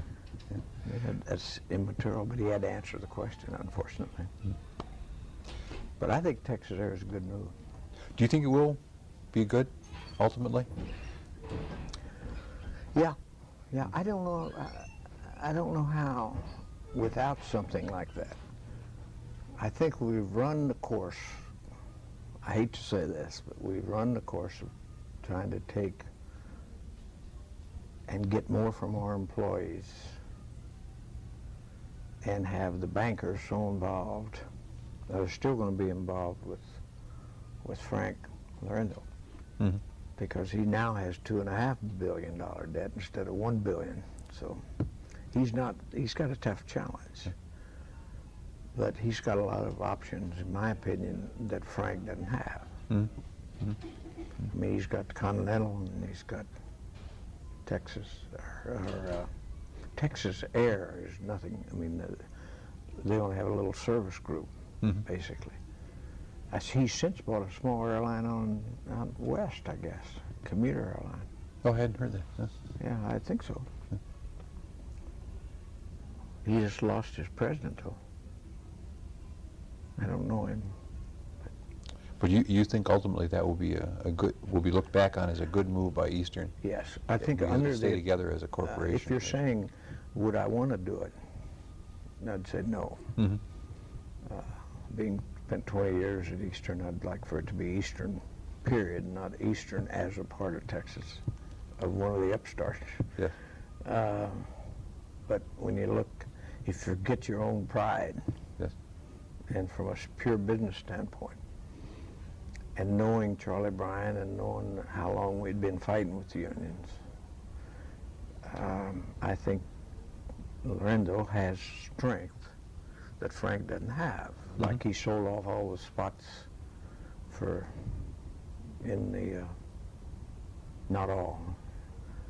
He sold, I think, 37. I'm only reading newspaper stuff, but he got 66 or 68 million for selling some slots at LaGuardia and Washington and Boston. Didn't have to sell slots at Boston. It's open. There's only 2 airlines in the United States, I think, where the slots are restricted, and that's those 2 airlines.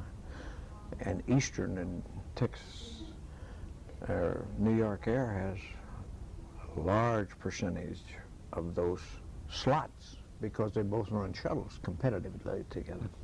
Mm-hmm. But he could sold the New York Air slots. But that's going to give him leverage, I think, off the record too. Mm-hmm. Because he can also take our slots and give them to Texas Air. What's the oldest? Yeah. Eastern. And he can put some leverage by transferring aircraft. Yeah. Well, it will be interesting. That will And be interesting. Continental, he's got that other, gives us a Western tie-in. It's fairly strong, good airline. He did a fine job with it. Yeah, recovering there. Huh? And that gives him a step forward with the bankers and everything else. If you can do it once, maybe you can do it twice. Mm-hmm. But what do you think? What did Bill Usry do in all of this during the time he was at Eastern or working with Eastern? I met Bill for breakfast shortly, I think, before it was officially announced that he was coming to work for us, because out of common courtesy to me, Frank would do that. Okay. Because he was coming in to work in the area that I had responsibility for. Oh yeah. Uh-huh. So he and I met at the Marriott Hotel, and had breakfast together. He's a very, very capable negotiator. He's strong. He wouldn't have been Secretary of Labor without it. He brings to it a name, experience, not that far beyond what I had and far beyond what Johnson had. Mm-hmm. And so I think it was a good move. It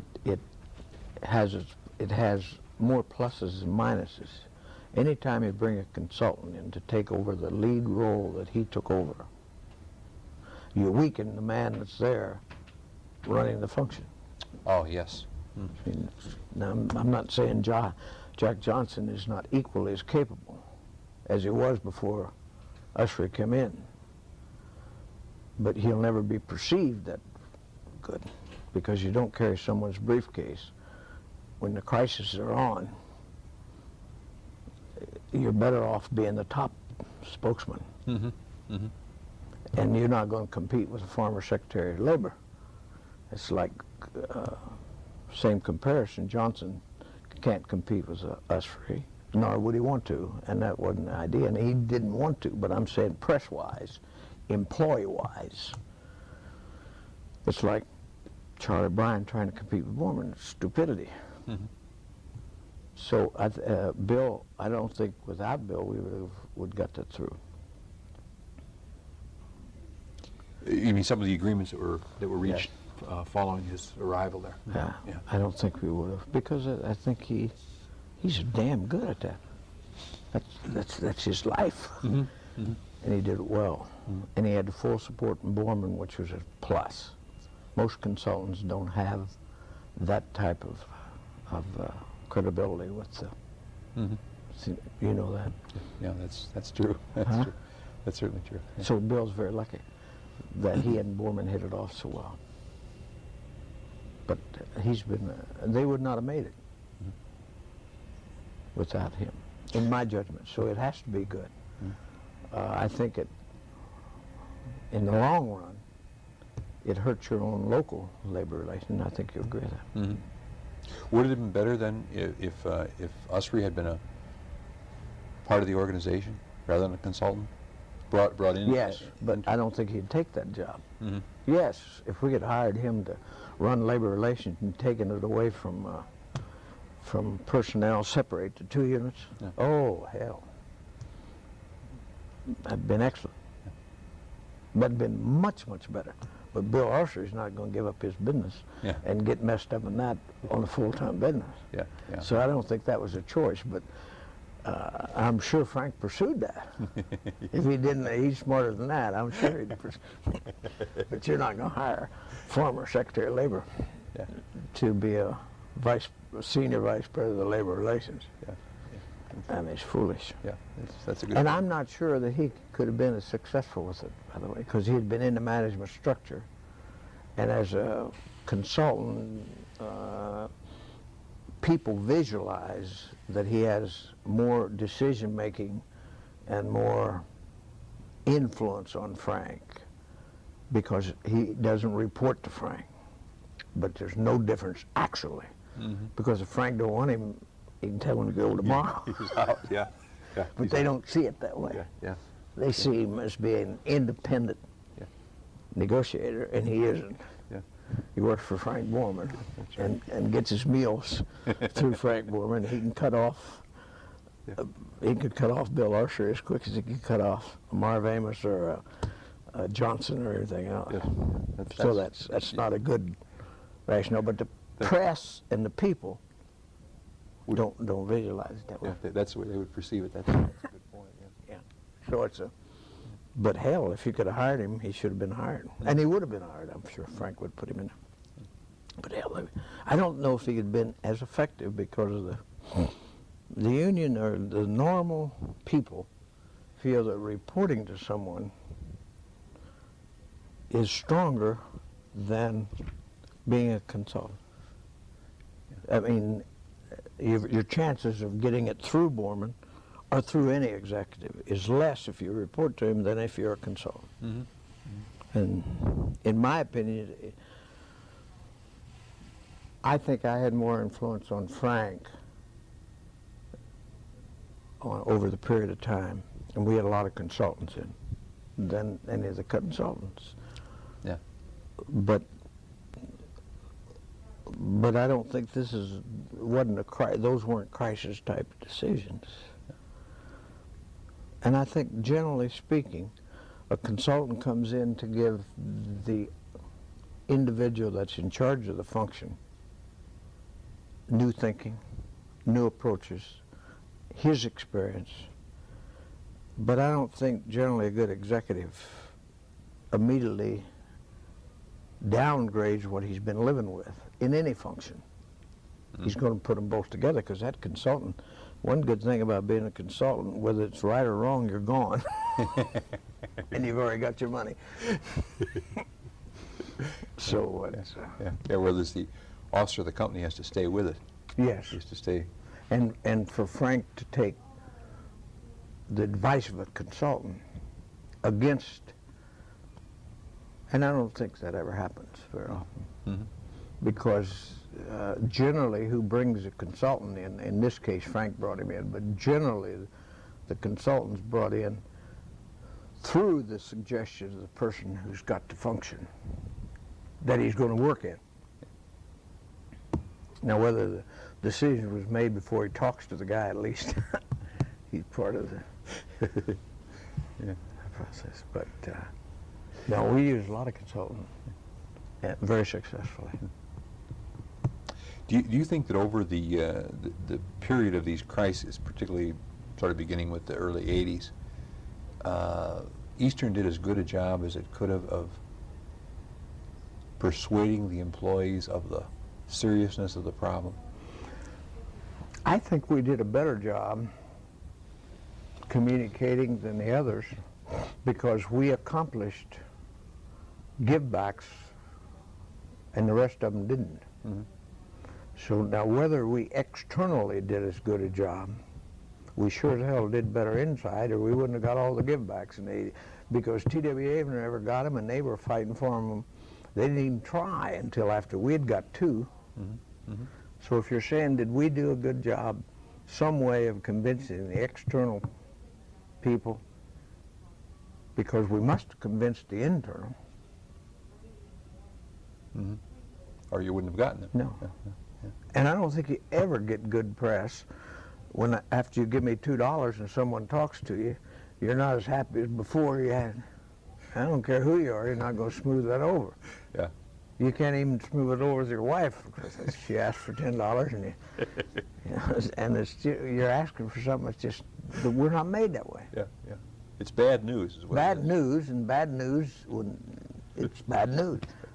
Because the employee isn't going to say that's the survival of the company. It's my $2 I gave to them, and management's wasting it. Yeah. And then when you go back the third time, well, they're still wasting my money. And they just bought 2 new planes, or Yeah. 10 new planes, or whatever. Because see, and you remember that until only the last 3 years has there ever been a philosophy that accepts givebacks, and it's understood as necessary. Yeah. And when we first cut the first ice, except in small companies, I think the steel mill may have got some delays or something, but the steel mills then, see, none of them got them until they had reduced the company in half. We never reduced them, we still got them. You know, the easiest way to get kickbacks is to lay off half the damn people. Mm-hmm. You got a different environment to sell something on. Yeah, yeah. We were growing at the time. We were saying, give us money. That's a hard thing to sell. And I want to tell you, that's tough. Yeah.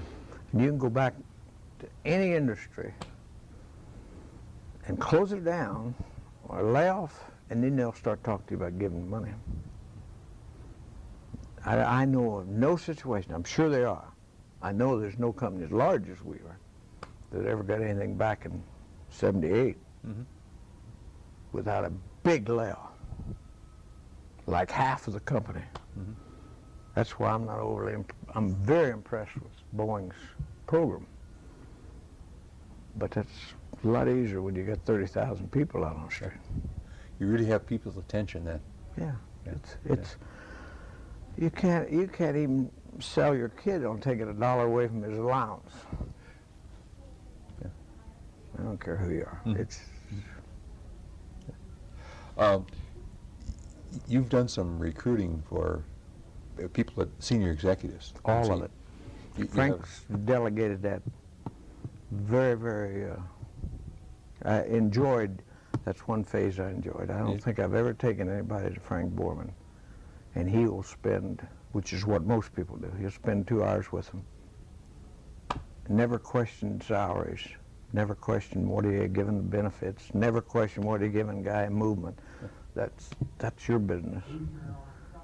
He just would meet him at the airport and spend a couple hours with him, and I'd usually only give him one. Mhm.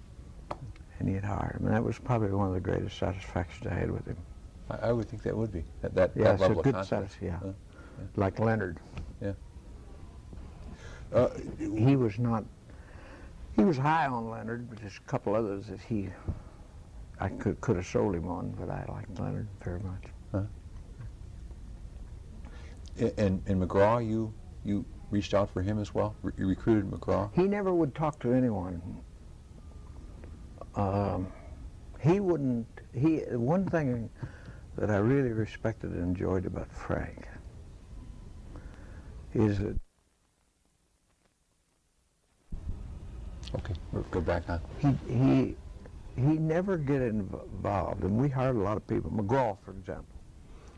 Now, he actually wrote a letter to Frank Borman, and we had a search firm that sent us the social type of people, and not what we wanted at all. Mm-hmm.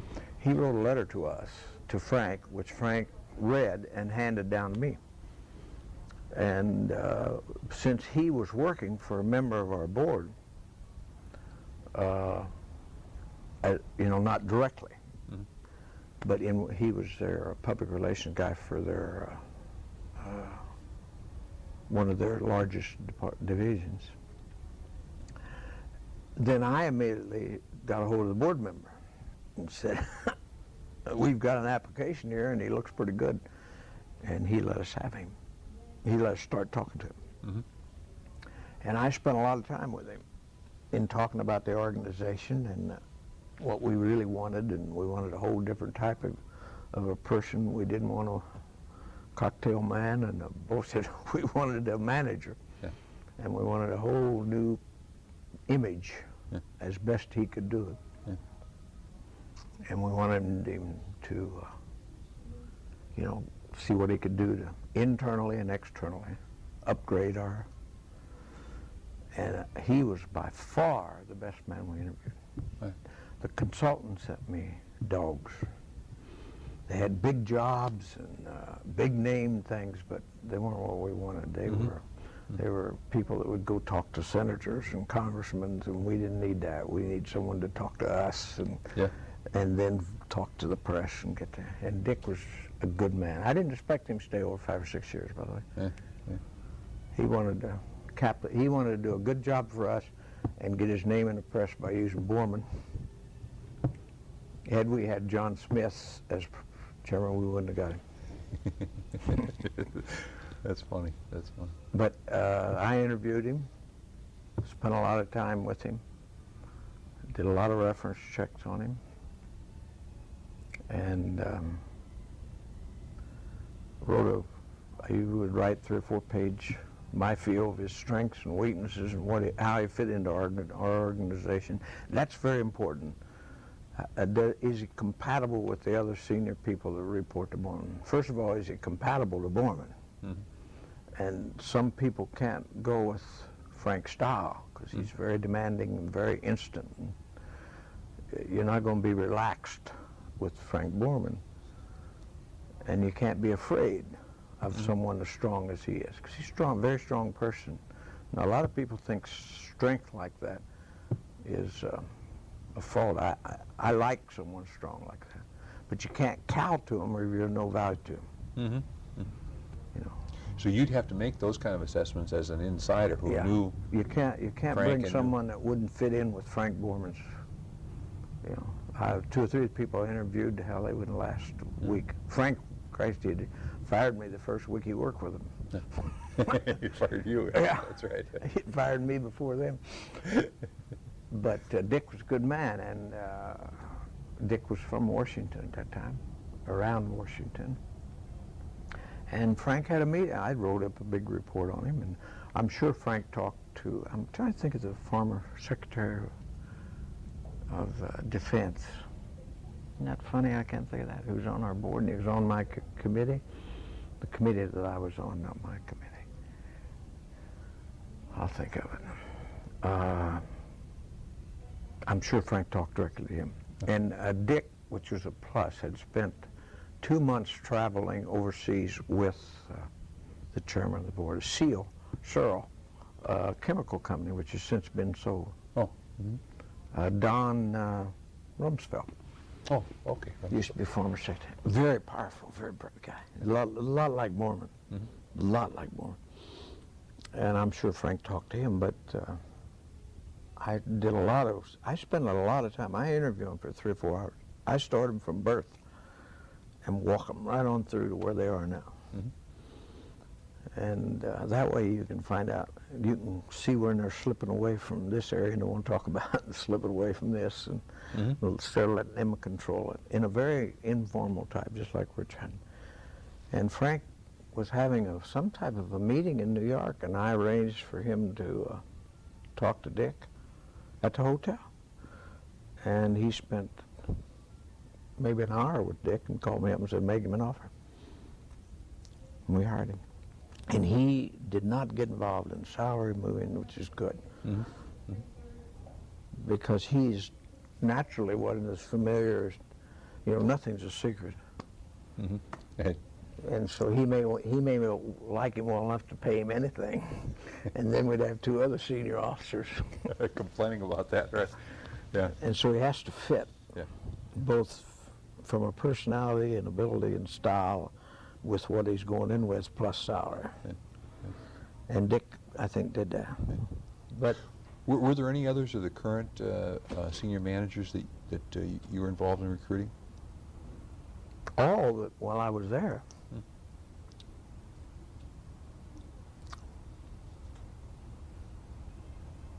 I should say all that I was there when I became senior officer, but even before that I would do it for Skinner's not a personnel guy, and Howard was a lawyer. Doesn't mean they didn't run equally as good a department as I did, but so I did most of that interviewing there. But I think, at least I know since I became senior officer, which would have been, what, the last 7 years or so. I think that's what it is, that I hired all, but I'm trying to think of who else we brought in. I don't think we brought in any others. Yeah. You know, I can't recall. Okay. But I'm sure that if we brought in others, I would have been involved. Okay. And I was involved generally, and this is a real, makes it interesting, is if a senior officer would go into Frank and say, I want to promote this individual and give him X amount of increase, Frank wouldn't even have any more than a discussion by saying, go down and talk to Amos and both of you come up and let's have a chat about it. He would not. Because once he does that, then you don't have any strength. Yeah, that's right. Because your whole job is to get a senior officer to cut out an officer or consolidate directors. And if you have the strength of the, doesn't mean that you have any more strength or he has more respect for you. It's your area. Yeah. I couldn't go in and recommend anything in the finance area. He would run me out of the office. And finance couldn't come in and make any recommendations in the personnel area. Yeah.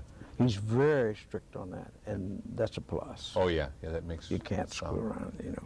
That's so. So he would always send them, and that's why we were successful in getting all the reductions. And even after the New York deal, we consolidated and consolidated and cut and cut. But he always had to prove it. Mm-hmm. But it's a lot easier for me to get a guy to listen to me about cutting out 3 people That's for sure. with Borman behind you, because it's not going to happen if they don't think you have that strength. Yeah. And it doesn't in any, whatever level. Yeah. It's interesting that just in our conversation here, we referred to at least two people who were officers at Eastern who went on to be president of another airline. Russ Ray, With what PSA or what is it? Pacific Southwest. Yeah. Okay. And the other one was. Mort Ehrlich, who's executive vice president. Now both of those left Where is Ehrlich? TWA. Oh, TLE. Okay. Both of those were candidates for the presidency. Mm-hmm. So as soon as Joe Leonard became president, those two were going to leave. Right. One found another job and one resigned. Well, both resigned, but under different circumstances. Mm-hmm. Ehrlich thought he was going to be president. So Russ. And rightfully so. So would I have been around and was their age, you know. Mm-hmm. But you know whether by your age or by your experience whether you're going to. Whether you're in the race at Well, hell yes. I was never in a race at age 40 because I don't have that breadth. Well, so Howard was the other one that. He was never considered for a presidency. Yeah. Would have never been at Eastern. At Eastern. Okay. He grew up a lawyer. Mm-hmm. Okay. And I don't think I shouldn't say he'd never been. I think they would have been considered, but I don't think he'd ever been president. Mm-hmm. Bill's about the same age of Frank, and age has a big factor. No one thought Borman was going to leave, so if you were his age, what the hell are you dreaming about? Why stay? Yeah. Yeah, I mean, you might as well leave reality, not dream. And Ehrlich and the other, and Russ Ray were, 10 years less than Mm-hmm. Russ. That's a big difference. Yeah. And you remember, Russ Ray is president of an airline, 1/20th of Eastern Airlines. That's a hell of a big difference. Oh yeah, that's certainly. So you can't just say he's president of the airline. Yeah. That's. And Russ and Ehrlich is not president of TIBA, and there's a big difference being executive vice president in the field that you spent 10 years at Eastern than being the top man of the airline. Yeah. So you got sort of apples and oranges. Yeah. Okay. Well, I've about run through the areas that I wanted to ask you about. Do you have anything No. that we missed that we had to chat about a little bit? No, I think we probably, I was more than you wanted to hear, but that's, No, I found it very interesting, worthwhile. I don't, I enjoyed very much 20 years of these. Very, very, very good. It's a good company, really.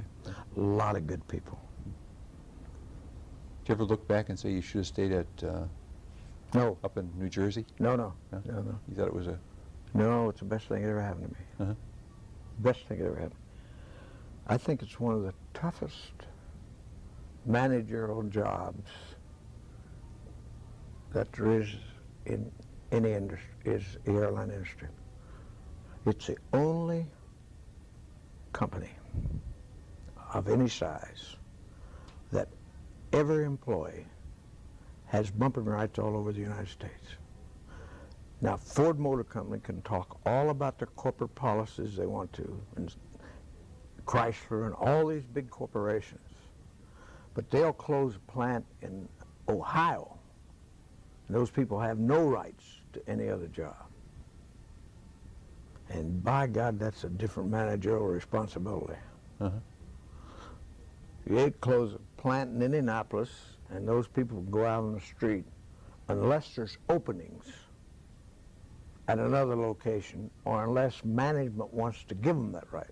But by contract, Not required. no, sir. Oh. And if we lay off one ramp man here, he can go any place in the United States where Eastern has, and if he's got the seniority, bump. And if you think that's not a chore, Oh, my. only industry that I know that does that. Uh-huh. And it's the only industry, and this is important, that has instant contact with every other employee in the airline, because all they have to do is pick up a phone, dial a code, and talk to California mechanic. They're not supposed to. Okay. But it happens, you're You're saying. damn right. So you're not going to put anything off on this group that doesn't know all that. Okay. And that's damn tough in Yeah. personnel. Yeah. Because See- a little old factory over here can persuade them to do something, and you're not going to do that. Yeah. Now you're going to get more productivity, and there'll be little minor things, but you're not going to just. The work rules here are the same as over there. So as a personnel type, when you're communicating with this group here, you know that other It's group's going to world. know about it. You might as well be on a loudspeaker. Yes. Okay. You're not going to come here and bullshit them to do anything, Interesting. It really is. because instantly they're going to talk. Before I leave on a presentation, as soon as I walk around here and say 2 or 3 things to people, before I go to the next station, and they know where I'm going to the next station, all they have to do is call someone on the computer and say, where's Amos going from here? And it reads out, I'm going such and such. Same with Ed Borman or everybody else. No secrets at all. So they know why I'm going to Atlanta before I get to Atlanta. Because they've just talked to someone here. Mm. Either the management has or the rest of them. Because see, all they have to do is have a printout. Mhm. They know where you're going. Yeah. They know when you're coming. Mhm. That, I don't think that's, that doesn't bother me. That's not a big factor. But it's just, I know no company that's tougher to manage. And that's really from Frank's job on down. Not so much in finance.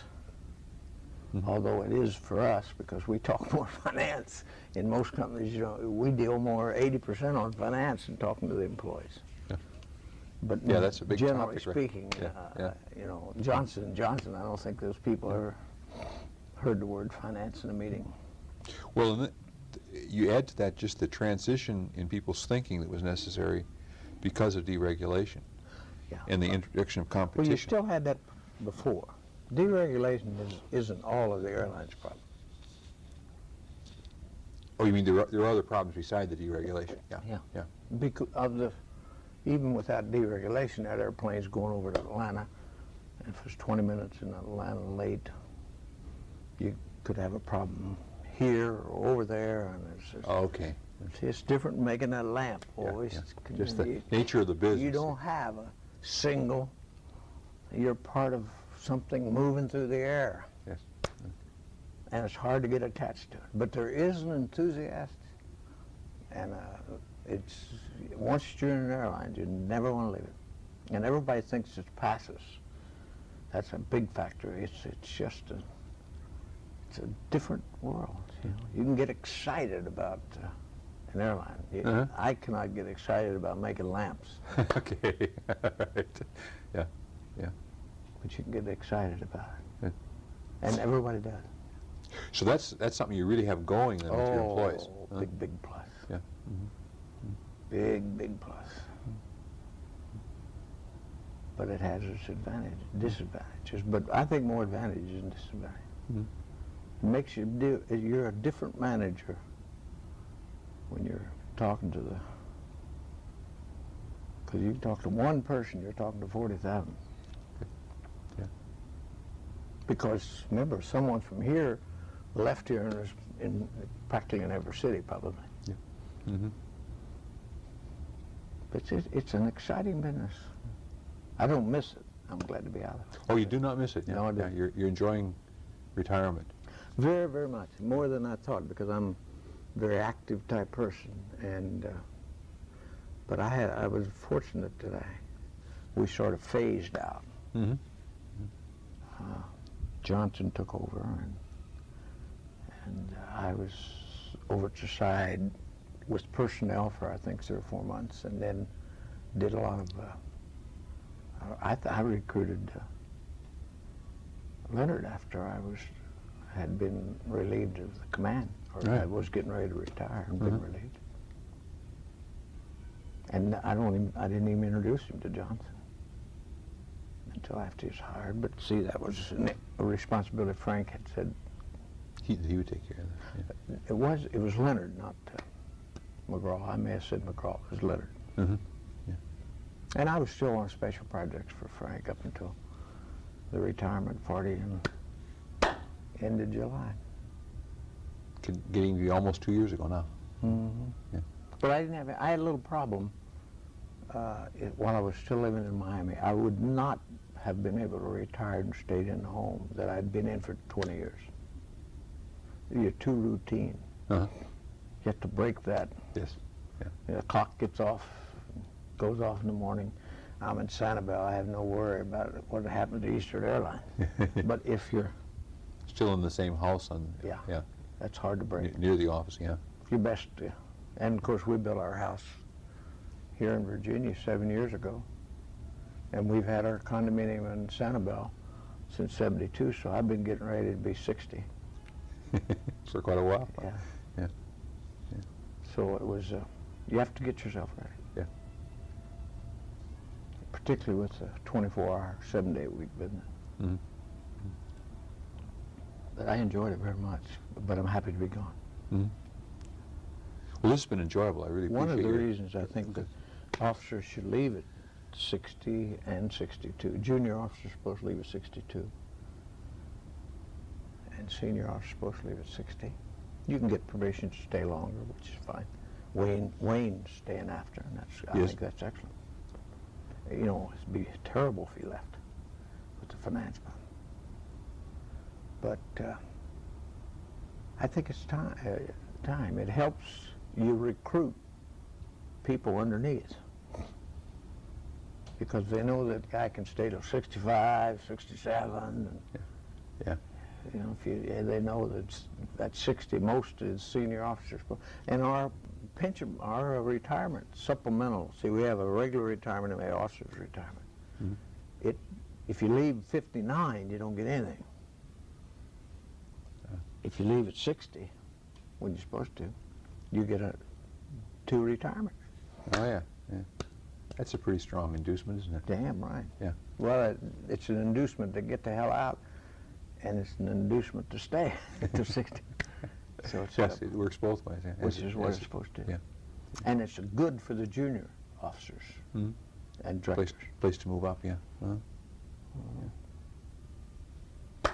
Okay, well, thanks much. I appreciate your driving up from or down from Virginia and taking the time and talking with me candidly. Okay. Okay. Good. I enjoyed it very much. Good. Good. Okay.